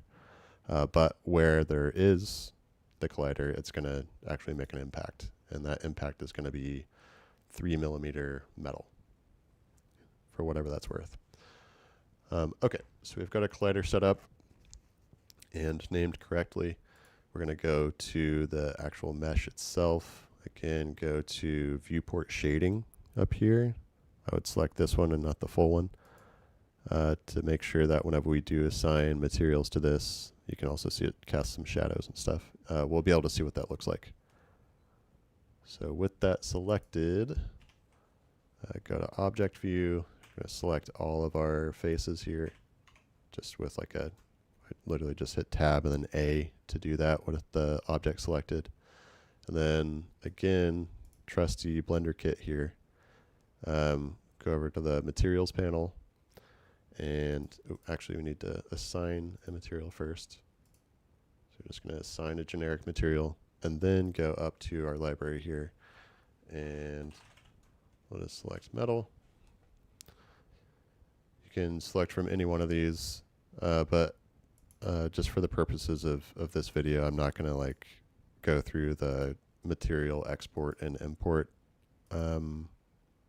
process for Enfusion. I'll show you kind of generally how it works within Enfusion, but yeah, that's a whole other enchilada. So we'll go with white painted metal here, and we're going to replace this with the dog tag metal material that is part of the kind of vanilla Reforger assets.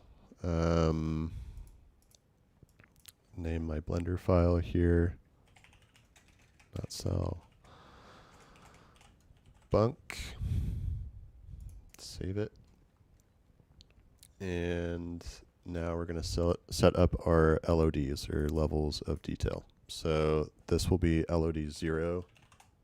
It's going to be the model that your character sees whenever you're closest to the object.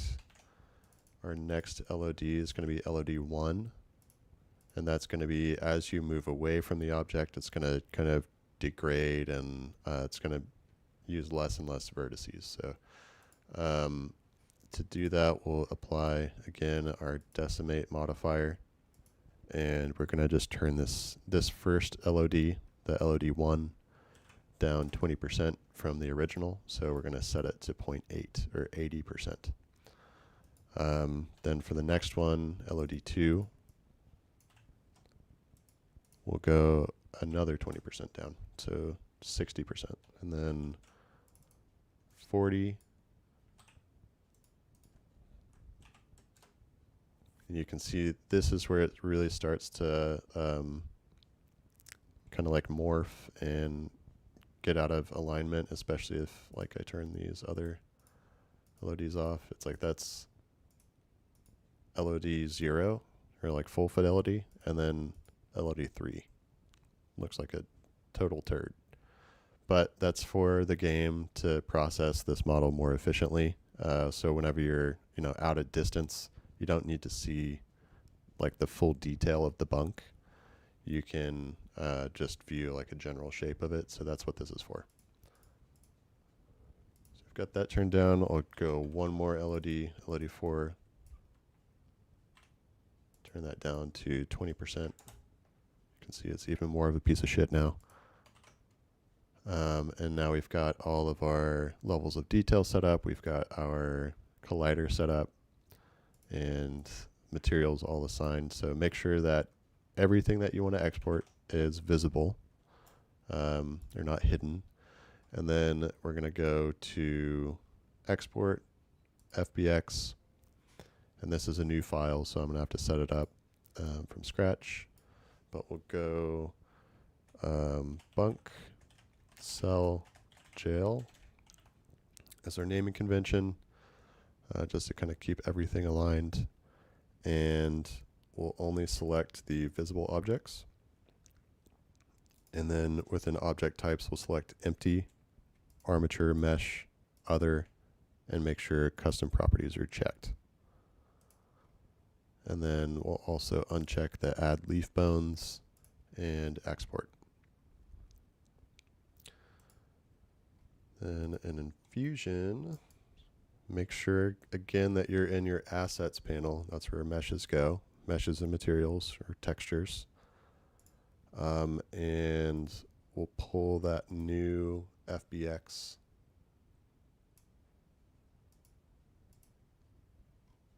in. It's going to show up without a material assigned because, again, we don't have that material that we selected within Blender in Enfusion yet. We're going to use a pre-existing texture in here just for the time being for like layout purposes and stuff, and then you can kind of fine-tune as needed. Double check that your LODs look correct. So we have LOD 0 through LOD 4, so we have 5 total. That looks correct. Our colliders are correct. We've got a UTM. It's named correctly. Whenever you select it, it highlights that actual collider so you can see what it looks like. And here you can just see the layer preset. All that looks good. Import settings, again, we're just going to be checking the export skinning and export scene hierarchy. And under our material assigns, since we don't have this white painted metal in here, I'm just going to search through the existing Reforger inventory and select the dog tag metal. It looks nice and gray and depressing, just like a jail would be. So very appropriate. Probably like, why are things still pink? That's why. And then re-import, and it'll assign all of that stuff to it. So we're getting pretty close to where we can start assembling the actual cell, but we still have some walls to worry about here. And maybe for a finale, we could make a toilet over here to include in our jail cell. But for now, what we need is walls, because basically the way I have it set up in Enfusion right now is we have this overall platform for the jail, and this cell block is what I'm calling it. So it's like a 2-level situation with a staircase, and I've got basically all of this set up, but the way that I want this to be built is that I want each of the walls and doors to be destructible. Instead of the whole building itself, collapsing, I want you to be able to pop walls, breach in more strategic ways. So we've got to build all that. And right now I just have kind of basic walls set up, but the thought process here is that I've got my overall kind of like parent structure that I'm going to be nesting these other objects into. So like doors, walls, the bunks, all that stuff is going to be like copy pasted into this overall structure here, which is then pasted into this overall structure. But the walls right now are just, it's just a box basically. So you're like, okay, that's great. It's a wall, but how do we make that to where someone could breach it? So we have to actually create that. So to do that, I am going to do a little bit of modeling work here, so you can kind of see what that looks like within Plasticity. And also, the way I like to do it is just with drawings. So I'm going to hide some other models here just to kind of create space so I can view. And then I'm going to select the model that I want to make like a damage state for. And you can make multiple damage states with the method that I'm using to create the walls. I'll get into that in a second whenever we kind of move all this over to Enfusion. But say you could make it to where, like, maybe your first damage state is you have like a small chip in the wall, and then the next damage state is where you have like maybe a small hole in the wall, and then the next damage state maybe you have a larger hole, and then maybe the last one is that the whole section is just gone. For this, I'm going to keep it pretty simple and just go with one damage state that like a character could fit through. And to do that, I'm not sure if I have one in here or not. I probably do. Let me double check. Yes. There he is. Okay. So you can actually download the model for the like basic Reforger character. It's really helpful for scaling things, just to make sure that like whenever you design something in Plasticity that it's actually like fitted to where you can like go through a door or go through a window or fit into the space that you need to fit into. And so there's a GitHub repo where you can find like sample models of like the Reforger characters. This is the one that is used for like animating actions and stuff. And all I did was open it up in Blender and then export the model as an STL file. And then I import that STL into Plasticity and kind of use it just to scale. Do run into this really annoying glitch where the STL just kind of disappears sometimes though. So, okay. What we want to use this guy for is to figure out how big of a hole we need to make in this wall for someone to be able to pass through. And this person is in the T-pose, I think is what it's referred to as. It's not like a full T-pose, but basically it gives you a general idea of whenever this person's like unarmed, how much space they're going to take up. And so you can kind of see where we need to, since we're just doing one damage state here, you can kind of think of like we're going to need a hole maybe about this big for that character to fit through. So to do that, I'm going to select the wall that I want to start with, and I'm going to duplicate it. Shift D in Plasticity is how to do that. And then I'm going to select this face. So we're just looking at like the constraints of the wall that we want to edit here, and you can see there's like an origin point on it, which makes things helpful to like snap to. Just makes things easier whenever we're drawing. And then I'm literally just going to draw I'm going to make sure that the model that I don't want is hidden for now. That's like the undamaged model. And And I'm literally just going to draw like the damage that I want to be here. I do that with the line tool.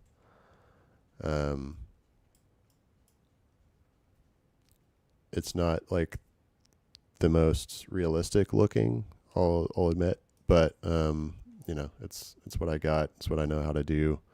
So that's kind of what I'm sticking to. And whenever I'm making these damage states, particularly like for a wall or something like that, I can show you in a second, but like if it's a wooden stud wall, like I model the actual studs in the wall, and then break them using this method.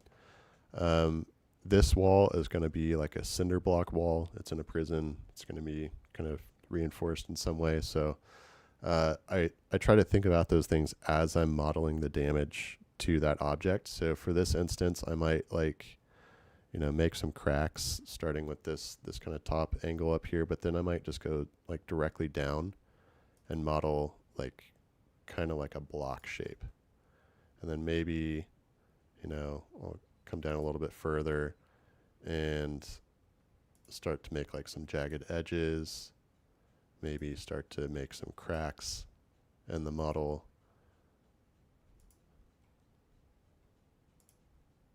You'll start to see that kind of come to shape.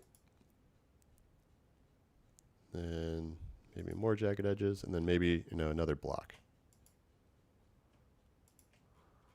And really all that we need to do here is make sure that this hole is large enough for a character to pass through. So the idea here, you're probably already catching on, that we want to enable the ability for like a jailbreak to happen.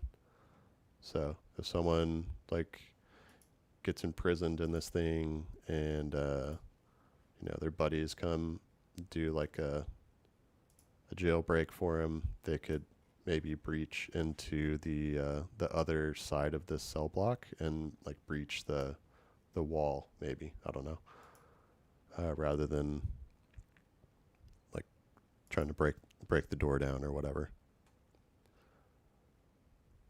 So there's no like real strict way of doing this. I just kind of feel it out. You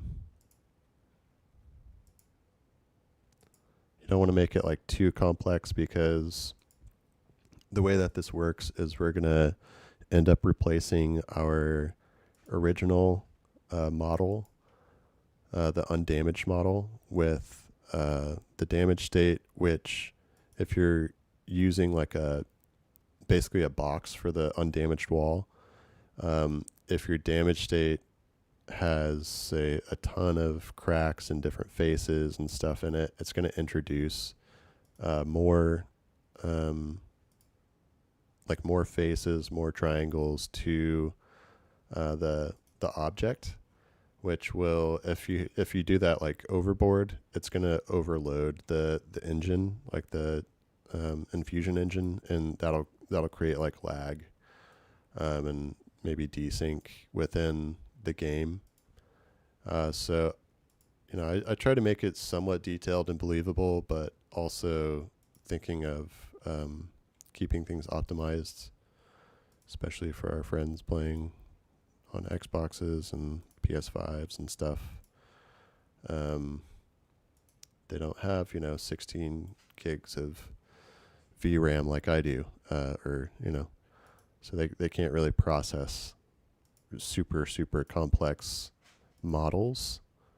So yeah, you just kind of want to be mindful of that, I guess. And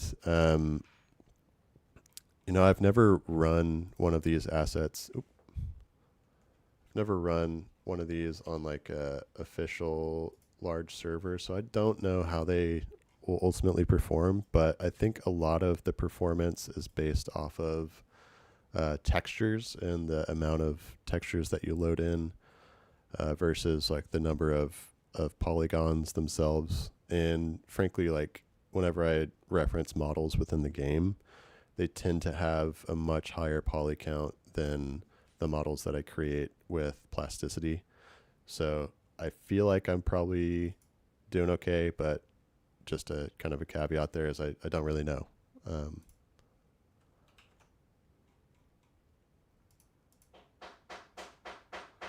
and I need to turn my curves on so I can actually see that. Okay. You can see after I've drawn that shape, it has created this blue spot, which is like awesome. That means that it's all one contiguous shape, and we can use it to extrude either a brand new shape or to punch through an existing shape. So that's what we're going to do in this case, is that we're going to use it to extrude. That's kind of the default option whenever you select a face in Plasticity. And then under select target bodies, we're going to select the wall that we're going to punch through. So once you do that, you can, you don't have to go all the way if you didn't want to. So it's like there's a lot of flexibility within this program. But for us, we're punching all the way through the wall because we want to make it passable. And you can see here on the back, if we hide the original model, Shazam, there's a big old hole in the wall. And the beauty of kind of this system is that I only have to do this once, and I could say copy, once for each type of wall that I'm using. So in this case, like this divider wall is repeated amongst each cell on the top and bottom floors. And then you can see like I've copied the cell blocks out into 4 separate cell blocks. So it's like this one wall, and all the work that we've done on this one wall can be applied to each of these little areas. That's also can be a little bit of a downside because it can introduce more like repetition into the damage states, or like, kind of create patterns sometimes. So like in this case, copying the same damage state over to this wall and the next one and the next one. If all of these are blown up, then they're all going to have the same shape here. So, there's kind of a balance there. Just be aware of that, whatever kind of effort or not that you want to put into it, it's kind of up to you. Okay, so with our damage state selected, I'm going to go ahead and export that first. And I might, let's see, I might have a wall already in here for it. I do not. So what I'm going to do is go wall, cell, jail, and I need, since there's multiple walls within each cell, I need to kind of label them separately. So I'm going to put div for divider, or no, let's put, because I'll probably want to call the in-between wall the divider wall. So let's put back, as in like the back wall of the cell, because it's going to be the back of every single cell no matter which cell you're in. So wall, cell, back, jail.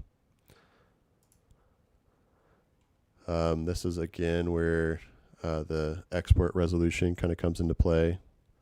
So for this, again, you're replacing, in the engine, you're going to be replacing a very simple object with a much more complex object.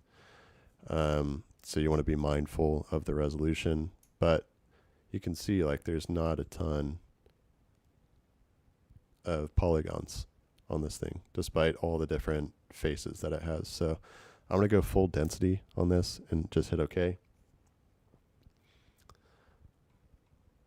And then before I lose my place, yeah, so we've got that. There's the sidewall. I think I was probably a doofus and deleted the original one. That's fine. We can just export the next one over. No big deal. Oh, one important thing that I missed is within within that file that we just exported.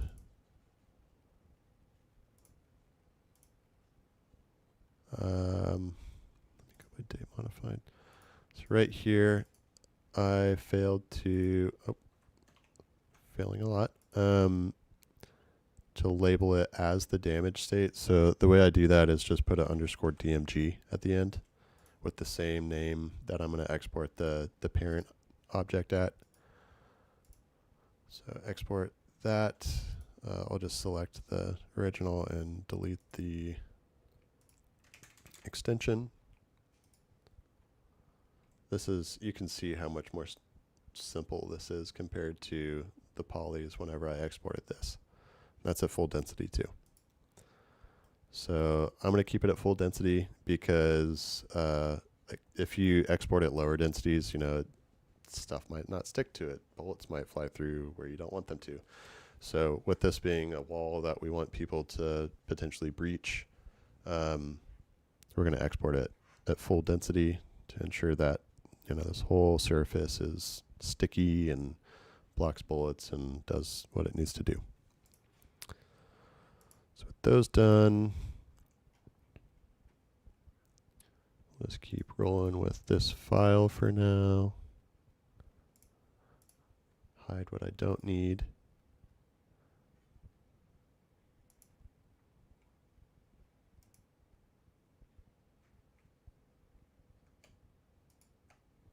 I'm going to import both models,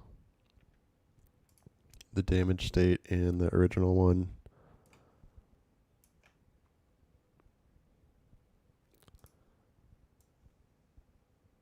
And orient them.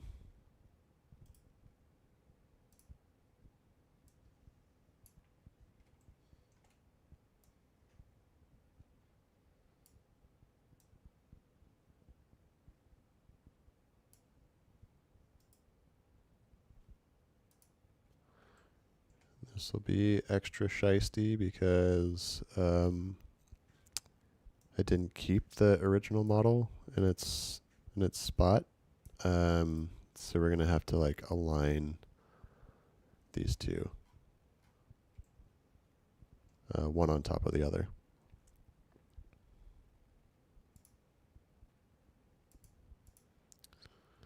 We'll do that with the z-axis.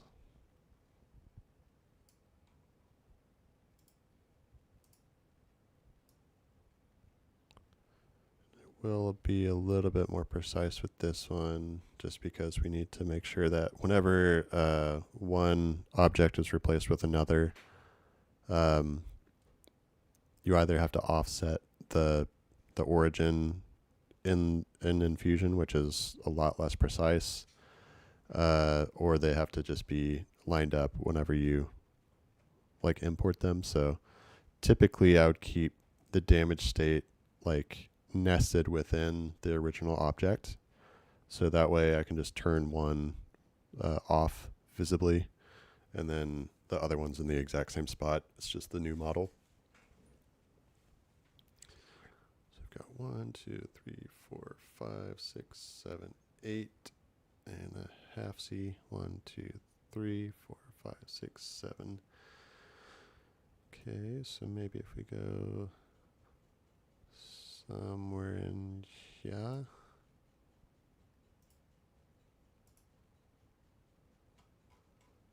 Okay, and now same deal. I think there is a way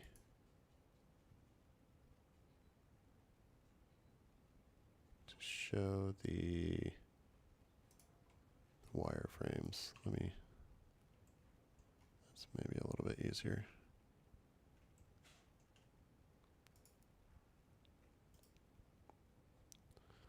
Of course, you can't view that whenever you're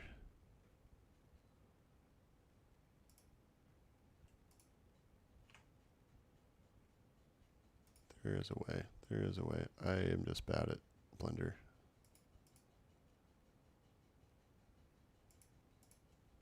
There we go. Okay, now we can kind of see one through the other. So I'm just going to place to the best of my ability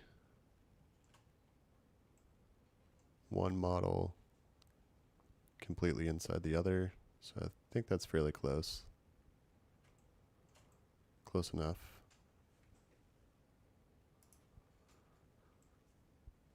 And there we go. I'm going to select them both, make sure they have a common origin point, and then we'll start going from here. So we've got our original undamaged model. This is going to be the damaged state. So we'll do _DMG.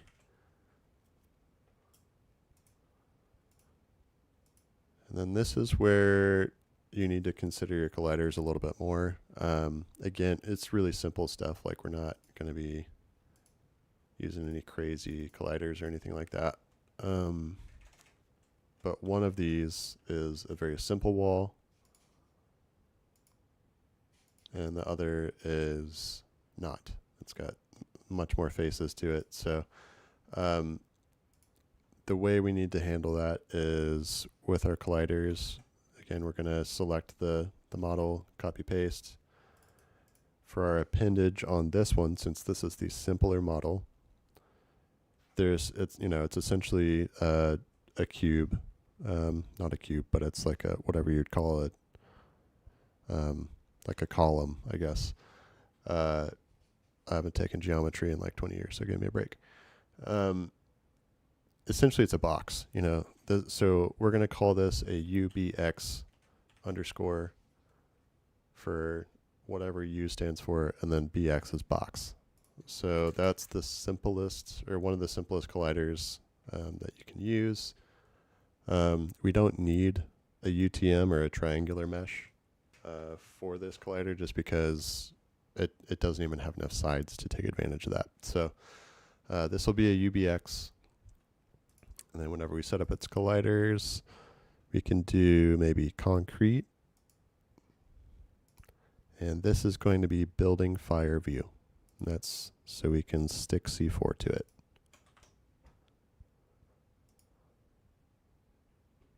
And then I'm going to go ahead and set up the collider for the damage state too.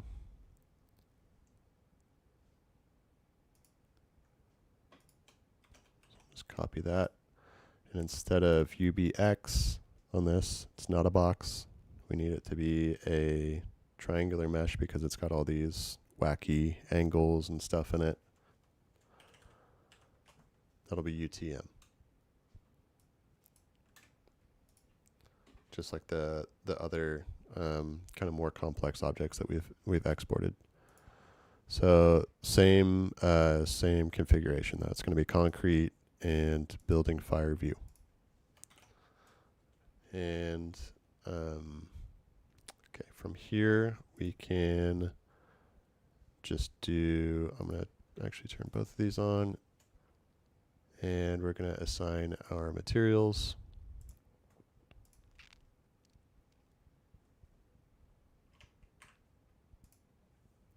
Just a quick tab A to select all faces. And then I'm just going to throw like a generic concrete material on here for now. It doesn't even really matter which one. I'm going to replace it with a Enfusion one that's already there. So at some point, I'll go into how to import stuff and like textures into Enfusion using Quixel Mixer and stuff. But the guy Piano Man on YouTube has a couple good videos on that, so you can check those out if you're interested. So yeah, we just have a basic concrete on here, and while I'm working on this, I'm going to go ahead and do the LODs. So levels of detail, just like the last stuff. LOD 0 through 4.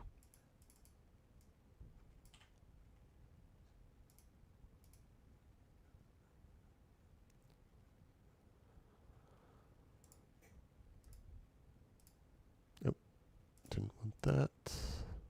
Nope. Did it again.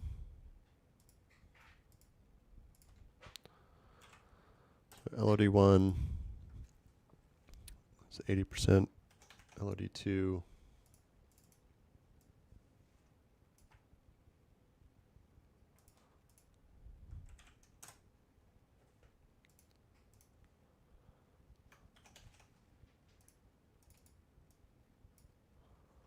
all the way to LOD3.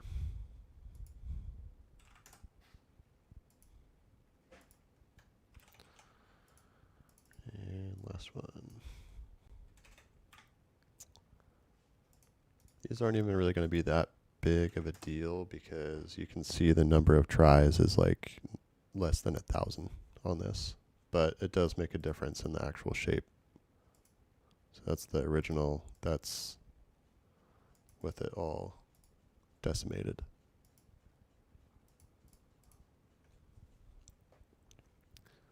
Okay, so we've got that set. I'm only going to show the damage state. And with only that stuff visible, we're going to go ahead and export.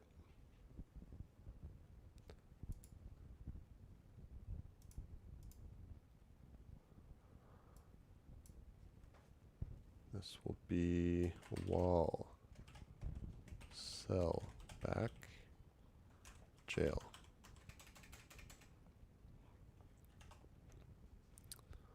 Visible objects only. Object types look good. Custom properties, yada yada. No leaf bones. So export. Now I'm going to quickly run through this other one.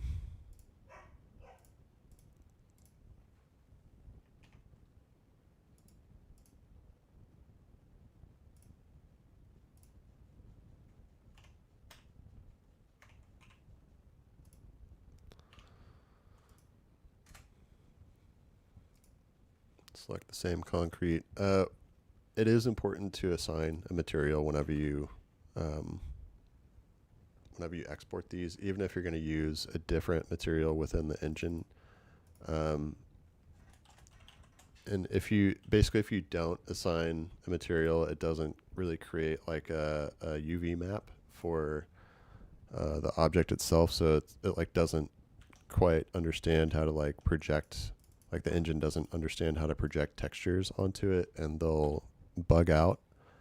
Like they'll like start blinking or like doing weird stuff that you don't want them to do if you don't have a material at least assigned within Blender. So just make sure that you do that.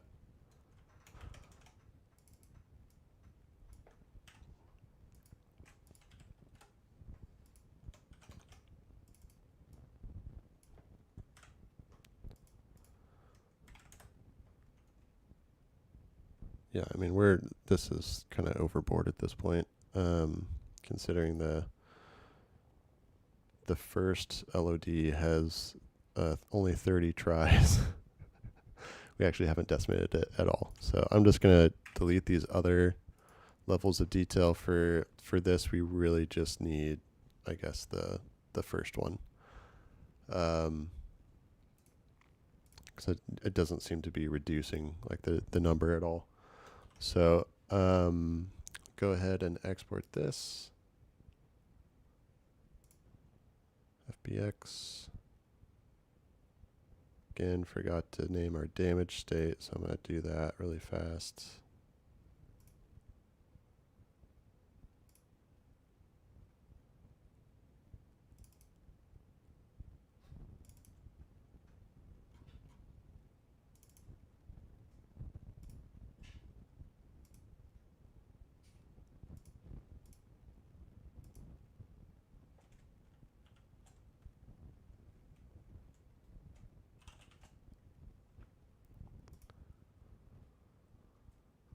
Okay, and then export this one.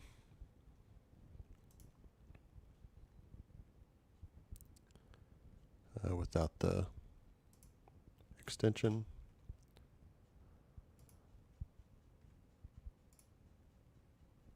And I'll show you how to set up a destructible asset. So I'm going to drag both of these in.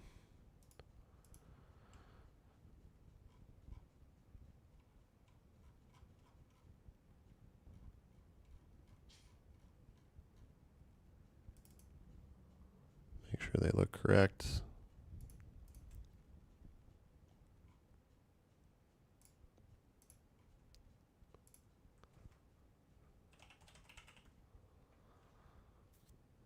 I've got just like a basic concrete that I've been using.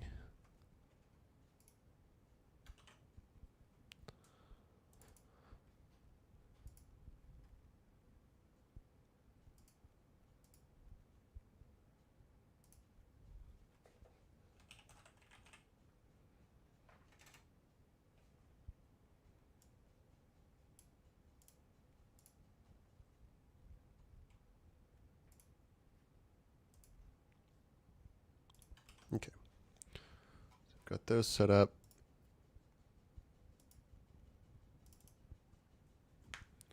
Go back into our world here.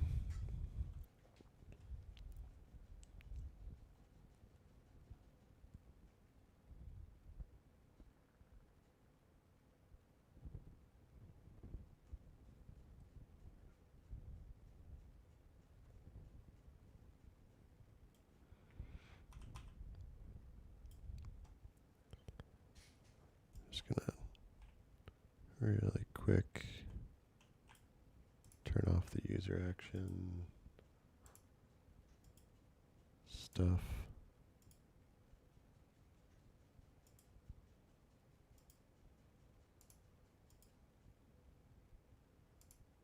Okay.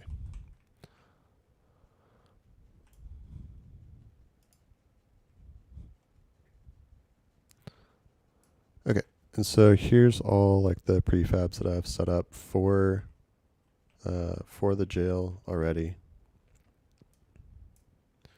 You can kind of use this as a starting point. You can see I've got some materials assigned to it.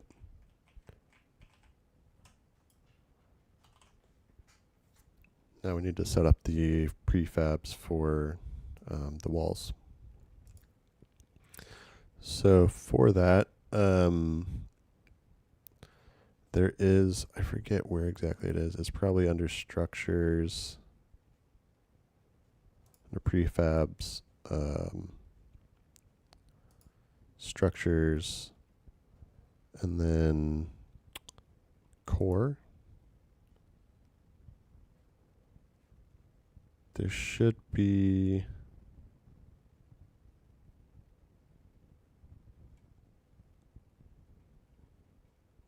thought there was at least. You can use like destructible glass to do this. There's kind of other stuff that you can choose from, but what you can do is I think of everything like I'm using kind of the way that glass works within Reforger to do this modular destruction. So like the thought is that each building will have maybe the base destruction animations and stuff for it, where the whole building just kind of like sinks into the ground and it's replaced by a ruin model. But then within the building, like the walls themselves will be basically they're set up like glass. So if you think about how glass works within Reforger, you shoot it, it breaks. What actually happens there is you replace one base model with a damaged state. So there's like a multi-phase destruction to doing it this way versus doing the other way. It's like you can, I think, replace one model with another, but it's just not as, I don't know, it doesn't work as like fluidly. I've found, especially for walls and stuff. So just like copy this destructible glass and you can kind of tweak it to what you need. For me, I've got just a base destructible wall that I like to use. And I break the prefab instance, replace the object itself.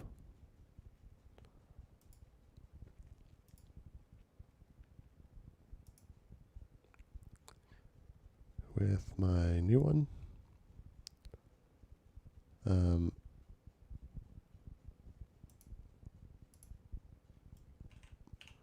Here's our beautiful new wall.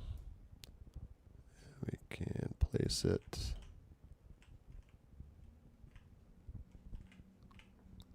kind of hard to see, but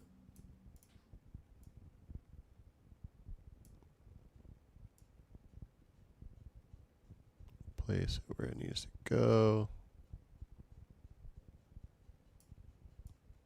This isn't totally essential yet, but just kind of getting it generally set up. And then within this, you're going to have one rigid body. You'll set it up depending on what, I guess, size of object you're working with. You'll do simulation and then what type of destructible it is. I'm calling this one a tiny destructible. I don't know. I just selected from these pre-existing response index choices. Make sure model geometry is also checked. That's so you can like actually collide with it and not just walk straight through it. And then the kind of main thing that you're going to be kind of tweaking and working with is this destruction multi-phase component. And to do that, you have you have to make sure it has HC default. I'll also give it, oh, we already have a hit zone. Okay. You have to have additional hit zone, so you'll add that in there. I always just call it SCR hit zone. That's kind of like the default name for it. And then within this is this destruction multi-phase aspect. This is where it's like you're going to define what at what state, like what health state this model is going to change to its next model and what that next model is. One nice thing about using this method too is that you don't have to set up separate prefabs for each damage state. You can just select, like you could create multiple damage phases, and then all you have to do is select the XOB or like the mesh file that you want to replace it with. So in this case, all I'm looking for, you can see what I'm talking about here. If you don't assign a texture, it gets all blinky and weird like that. But I'm just going to find the exact same name of the asset that I'm using for the wall, _DMG. And that's it. So once that is done, you can also put like damage or particle effects, debris, bunch of different stuff. Like you know, I've used this to trigger like explosions and stuff whenever like something's destroyed sometimes. For this, I'm just selected like a small or a medium blast. I don't know. We could maybe change this up to be like dirt, or kind of be more in line with like what the material is that is being destroyed. But yeah, say we'll do medium dirt. That's just a particle file that's kind of in the Arma Reforger catalog there. You can mess with base health, the kind of the damage ratios and all this stuff. I set this up a while ago, so it's like I can't really speak to these things too, like, you know, in too much detail. But if you have nested objects, you can pass damage from a parent to a child object, and then I think vice versa. You can control the different types of damage and its resilience to those. So say like, you know, a wooden stick frame wall or anything made of wood is probably going to be probably a little bit more vulnerable to fire damage. But since this is concrete, we don't really need to worry about fire damage. So we can maybe turn that down to like 0.1, so like a tenth of the damage that I would normally take from fire. It even has a fire multiplier there. There's also like different settings for like collision velocity. So this is important, especially with walls where you might potentially hit them with vehicles, or you might want to drive through a wall with like a tank or something like that. That'll be controlled by collision velocity threshold. It's like basically at what speed should, like, if I'm moving at like 5, whatever it is, kmh, and I walk into this wall, like it'll start taking damage at 5 or whatever this unit is, versus like if I walked into it at 2 kmh, it's not going to take any damage. It's not going to register damage. I don't really remember what these fall damage speeds do, so I don't really know. And then you can control like overall health level of the object, and the different phases for it. So that's just generally how to set these things up, and I'll show you how that kind of comes into play.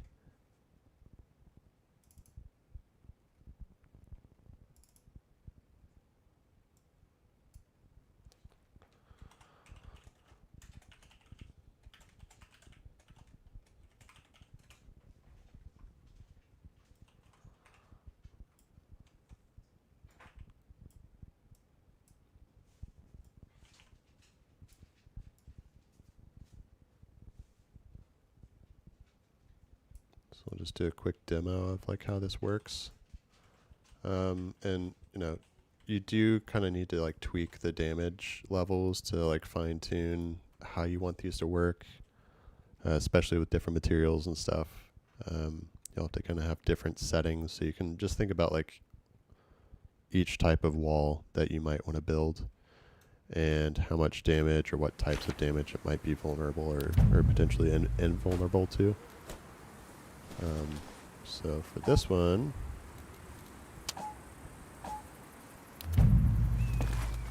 we are testing C4.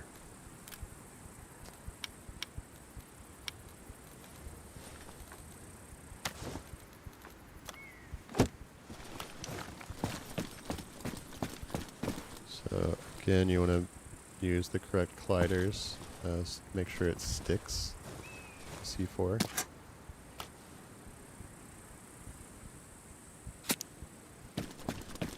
So if this was set up as a prop fire view, that C4 wouldn't stick to it. And then quick test. And voila. We've got a hole. And make sure you can go through it too. So you can see I've screwed up. I can duck through it, which might be okay, considering it's a prison break. I think that's probably fine. But say if this needed to be some kind of a threshold that you can move through pretty quickly, it would need to be bigger than that. So those are just like some things to consider as you're modeling stuff. And I've gotten fairly quick at building these, so it's like not a huge deal if I need to adjust. But like sometimes, like say with the whole prison building, for instance, I just combined the whole model, didn't worry about damage states or anything like that, and set the whole building up as like one object within Reforger, or like the Enfusion engine. I'll show you in just a second. Just to make sure that like you can pass through the spaces that you need to. So I'll show you like the full kind of jail layout that I had imported just for testing. You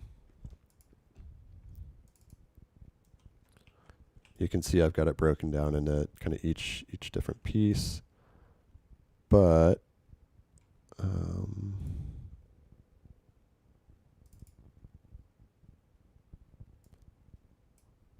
I've probably replaced it already at this point. But here's kind of like the tester model that I use just to feel everything out, kind of. It's kind of just a good way to like check your work, I guess. And you can see in this one, it's like most things are not texturized very well. That's intentional. Whenever I first import this in, just to test like size and everything, it's just completely untextured. So it doesn't even really look like anything.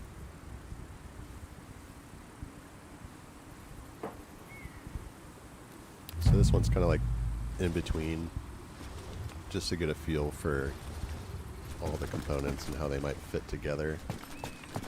Yeah, here's our jail that you saw in the previous, like in Plasticity. And you can like test your stairs, make sure you can walk up the stairs. In this case, like the cell block is pretty empty. It's just the basic cell block structure. So what we can do is like use this model to like rig the walls and like our bunk and our cell doors and all that crap, and adjust like the swing of the cell doors, make sure our wall placement's good, make sure that we can like come up the stairs and move around without having like too little of a walkway here, that type of stuff. And there should be a fairly large jail too. The idea is that each of these cell blocks is going to be separated, by a wall in between kind of each cell. So it's dividing the two in half. And then there's going to be those jail bars that go basically all the way along here and meet up with a wall here with like a door that you can use to get in and out of this cell block. There's going to be obviously a wall over here that blocks this whole thing in. And then this corridor that goes to kind of the central point here. And then from here, you can have people walk out into what'll be like a prison yard. So that'll be obviously not in the sky, but out here. And so it's kind of like I'm building 1/4 of the jail, and then I'm just gonna kind of go through and copy and paste or like step and repeat materials around so that it fills out the whole jail. Then on this side I still need to do a lot of modeling work for it, but this side is going to connect to like an intake building, so where like booking might be done or whatever, maybe some smaller or larger holding cells, administrative places, like an administrative office. And then the idea is that whenever you enter this part of the jail, like the real jail part, inmates will only be able to access the bottom floor, and it's going to be fairly restricted. So it's like our doors are only going to open for one cell block at a time. That cell block will be able to exit and go through the corridor. That's probably controlled by guards, I would assume. And then they can kind of move in and out of the yard going that way. And then our guards will have, if I can get my guy up here. Sorry, the pain in the butt. Our guards, they'll basically have the top floor. So coming from the intake building, there will be kind of a staircase that comes into this level. And they'll be able to walk out this way, look down into the cell blocks, kind of do their guard stuff. And then this will connect into a little bridge that goes to like a guard tower outside.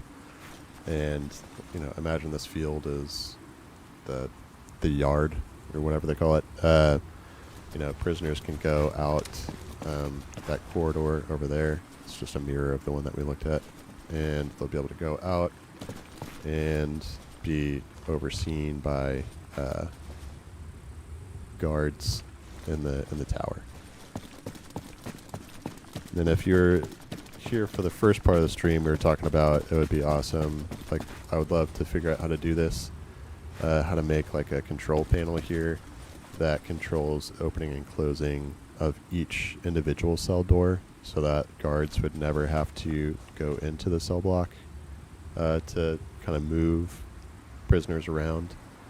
They could just stay up on this level and kind of remain safe, I guess, and still be able to move people around as needed. So that's kind of the overall idea. We can kind of start rigging up what a cell might look like or how it might function.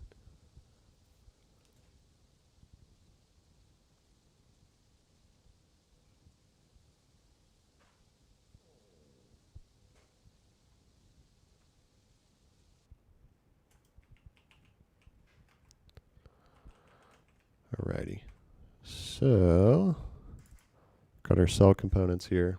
Guess I never brought in the other cell door, but that's okay.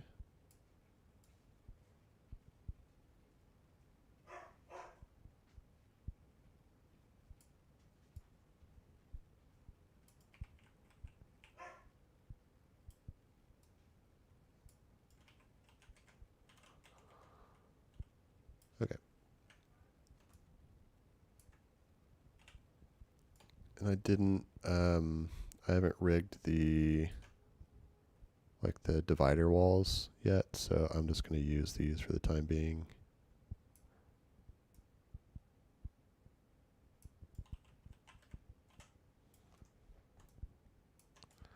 And if you want to do a quick copy paste on stuff, if you look at the gizmo, you can hold Alt and just click and drag, and it duplicates whatever the item is that you're working with. So kind of helps with placement.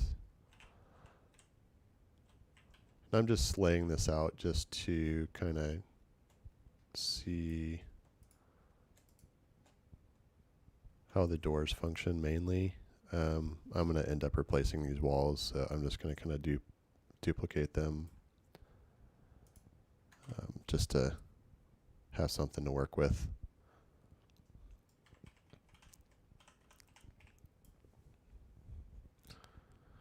And then, okay, I'm going to need to, I'll just use this, copy, break it.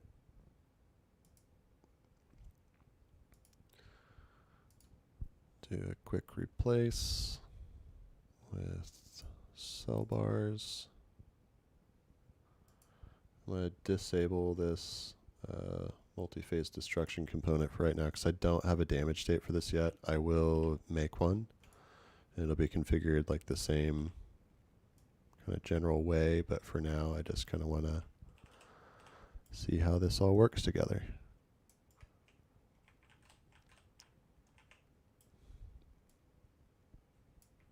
Okay. We'll duplicate that over. Get it generally lined up here. And then our door.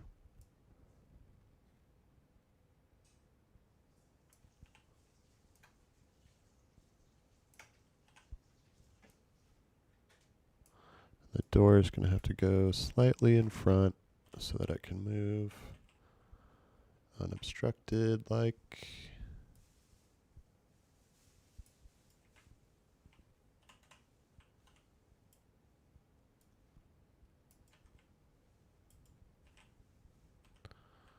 Okay. I think, yep, this is the correct side.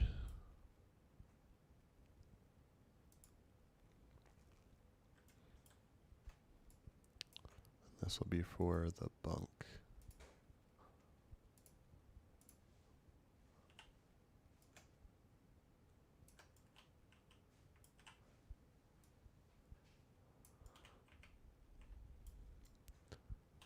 All right, just to kind of get an idea of how it might kind of work.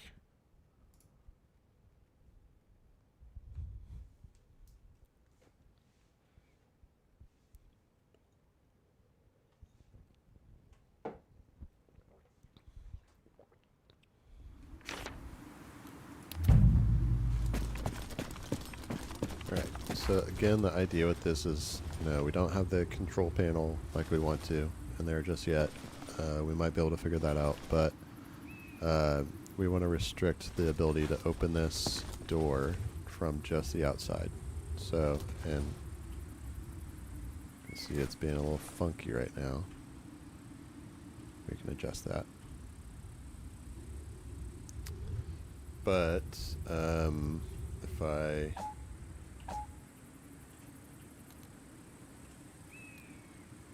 actually move, come on now.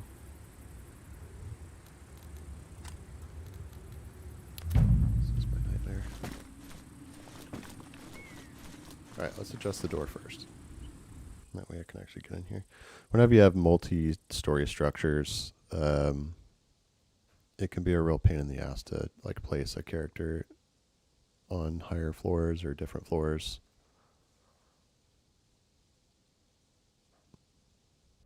But okay, so let's take a look at this door. And we'll go to the sliding door component.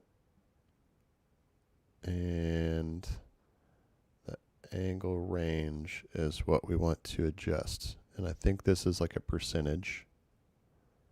And so it's currently set at -40. That's how I wanted it for the previous door that I based this door off of, but it's obviously moving in the wrong direction for this door and not quite moving enough. So instead of -40, going +40 would mean that it moves the other direction. But we know 40 is not quite enough, so I might try 60.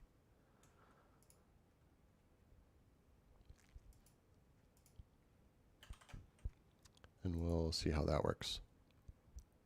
And this is just adjusting the version, like the instance of this door that's currently placed right in front of me. It's not affecting any other doors.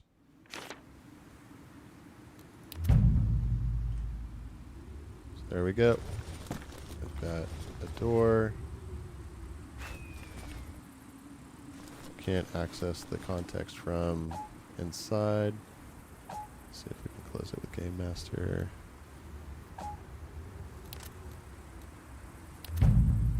So like if you're a prisoner, you can't access that, you know? You're like, bummer, dude. Okay, so potentially the way out would be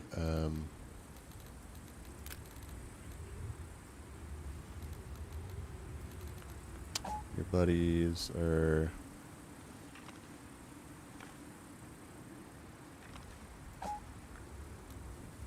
one of your buddies visited you and managed to keister stash some C4.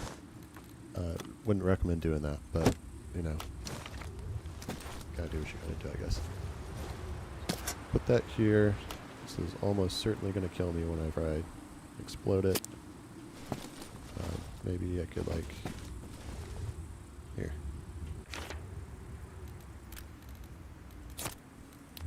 See if I can like crawl under the bed or something.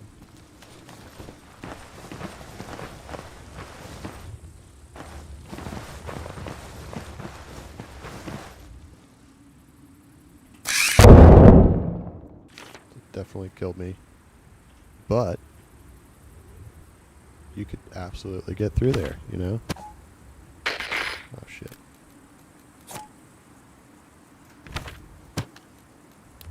See, Gucci 2.0 is made it through, and it busted this other wall. It's another kind of aspect I'm working on is thinking about shape charges or like, you know, directional, much more directional charges versus that situation. For blowing up multiple walls and all that stuff. But yeah, that's kind of like how I'm envisioning all this stuff to work, all the destructive walls and stuff to work. I can give you a better example, I think. Not currently, hang on. Pulling a better example of this.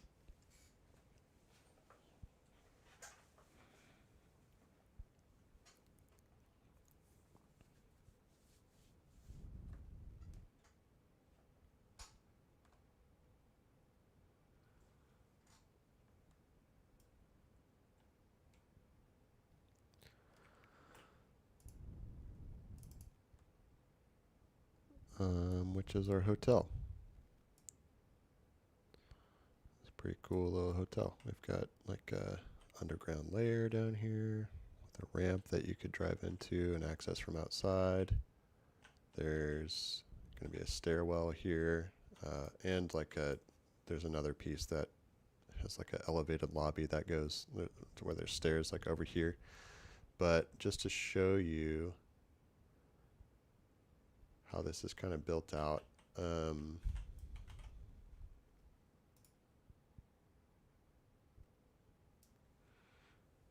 give you a little tour.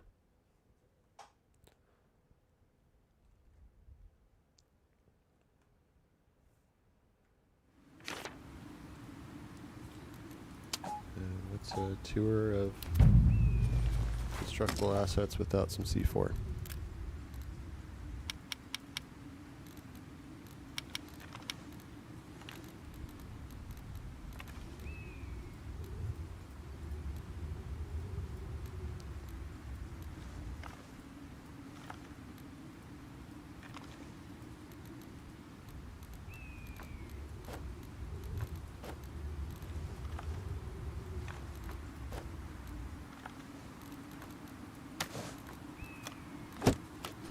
Alright, so this is the hotel that I've got set up. This is the penthouse floor, so it's a little bit more open.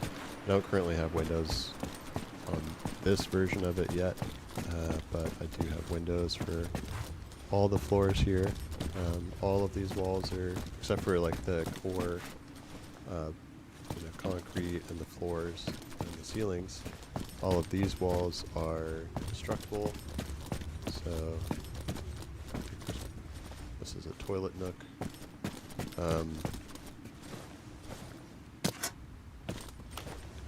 So you can blow up all of this stuff, which is kind of fun.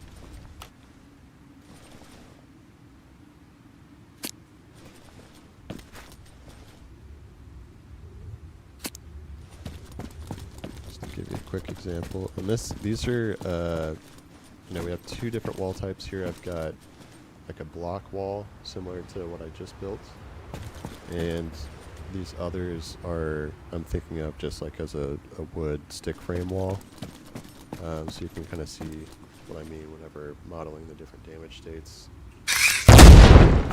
Pop those, and you can see we've got blown up walls, and they've got like studs all fucked up in them and stuff, versus the block wall, which is more concrete inside. And my textures are really basic because I don't know how to texture stuff very well, but also for optimization purposes. So there's kind of two different ways that you can think about texturing objects in Reforger. One is like a custom texture map per object. A lot of weapons are made that way. Vehicles, a lot of things within Reforger are made that way, where it's like you literally like unwrap the object itself and you paint a custom texture map onto that object, and the texture map that you load in as a material is only really applicable to that object. So in that case, you'd need one material and potentially like a couple different files for textures for each individual object. But I'm trying to be as efficient as possible with the size of this mod at the end of the day, so I'm using a different approach where it's kind of common textures or common materials. So you'll see kind of some repeat materials like the floor texture, like this blue plaster and wallpaper, and this decorative kind of wall block color, used a lot in different buildings, and that ultimately just saves on file space, because I can reference one material for tens or hundreds of objects, whereas a lot of people build stuff to be just individually textured, and that texture file and the space that it takes up are only able to be utilized with that one object, basically. Some other cool stuff. I don't have my elevator in here right now. I'll show you that in a second. But I've got a rooftop bar up here. This will have a door and some windows. You'll be able to come around, and this will be kind of a built-out space, the patio. There's also like a banister that goes around this that is also destructible, so you can punch holes in it and stuff and use it as like a sniper tower of sorts. And then if I go down further past the penthouse,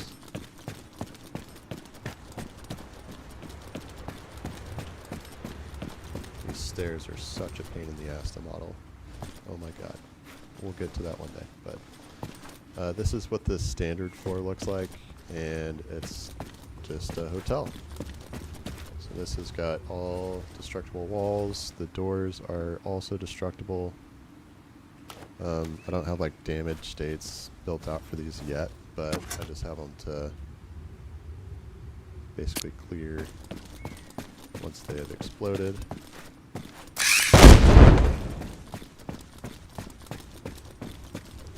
See how that works. Frame's still there. Bathroom area. I need to do some fine tuning to make the shitter space a little bit more accessible. This will be hopefully a window. That's the idea, is that it'll let some light in, and also like if you're trying to snipe, you know, you can use these little spaces to create like an actual decent sniper hide. And then I'm gonna build out some like beds and stuff to insert in here too. The balcony area is not going to be accessible for the standard floor, but so it'll have a banister around it. But the top penthouse will have access to this. And you know, by not having access, I mean, you know, you could totally shoot through a window that'll be right here and step out onto it and move between rooms, but there won't be like a door for each room or a door from this floor to get out onto the balcony. So that is that. And then I also, just to kind of give you a quick preview of what I've got in the works here, I've also got a huge office tower. So again, like the general goal of this mod is to just add more building assets, and particularly like, you know, taller building assets to the game. I also have a fun little billboard, which is funny. So I want to like make more stuff like this that's just kind of smaller stuff that you can climb, add, you know, verticality to the map, and hang on.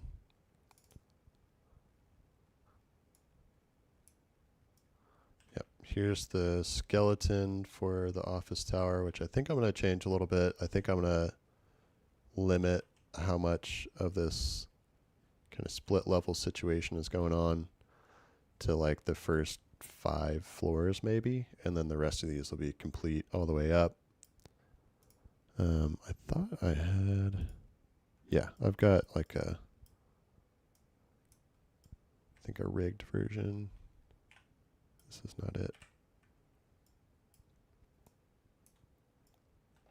Okay, so this one gives you a little bit better of an idea of like, again, I need to adjust the top floors to fill them all the way out, but this is kind of gives you an idea of like what it might look like.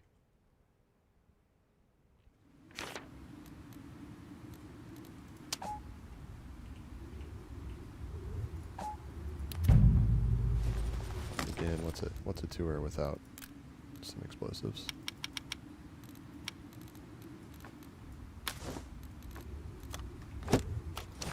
So here we're going to have kind of the 2 main stairwells. I've not figured out how to animate a elevator yet, so y'all are gonna have to hoof it up and down these things. But you can come in here. There's gonna be one bathroom, another bathroom, and then some like executive suites. So there's gonna be a storage area that you can actually access from the roof. So it's gonna be kind of a contained little box on the roof that you can access and then go all the way through all of the floors. So there's the hole into the next floor, and there's going to be ladders in between each of these. Here's the little cubicles. And this will be like a kitchen space. And then within here, again, destructible walls, destructible glass. Unfortunately, that was a real bust.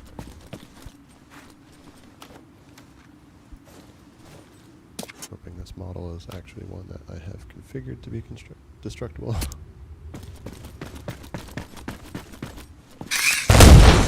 This will be the other stairwell that I haven't put stairs into yet, but you can kind of see what I'm talking about. Okay, so I have not configured the destructible walls on this model. But you can kind of get the idea. And then these will all be staged with computers and whatnot. And yeah, fun fact, you can fit a little bird through these columns. So technically, fly a small helicopter in here and actually land it on this floor. I don't think you can do that on the lower floors, but this floor has the ceiling height to allow a helicopter with a really good pilot to fly in here and actually land. So otherwise you can land on the roof and go through the storage closet or work your way up. So but anyway, that's really all I got now for this time around, and it's about dinner time, so I'm gonna go be a family man with my wife. But thank you for tuning in, and please feel free to comment for anyone who watches this after the fact with any questions or anything like that. I'll try to chime in, answer questions and stuff. And if there's anything interesting that y'all want to see kind of in more detail, or any models or buildings that you want to see created, love to hear those ideas. And if it makes sense, I can make kind of more in-depth tutorials on this stuff. So again, thank y'all for watching, and have a good rest of your weekend.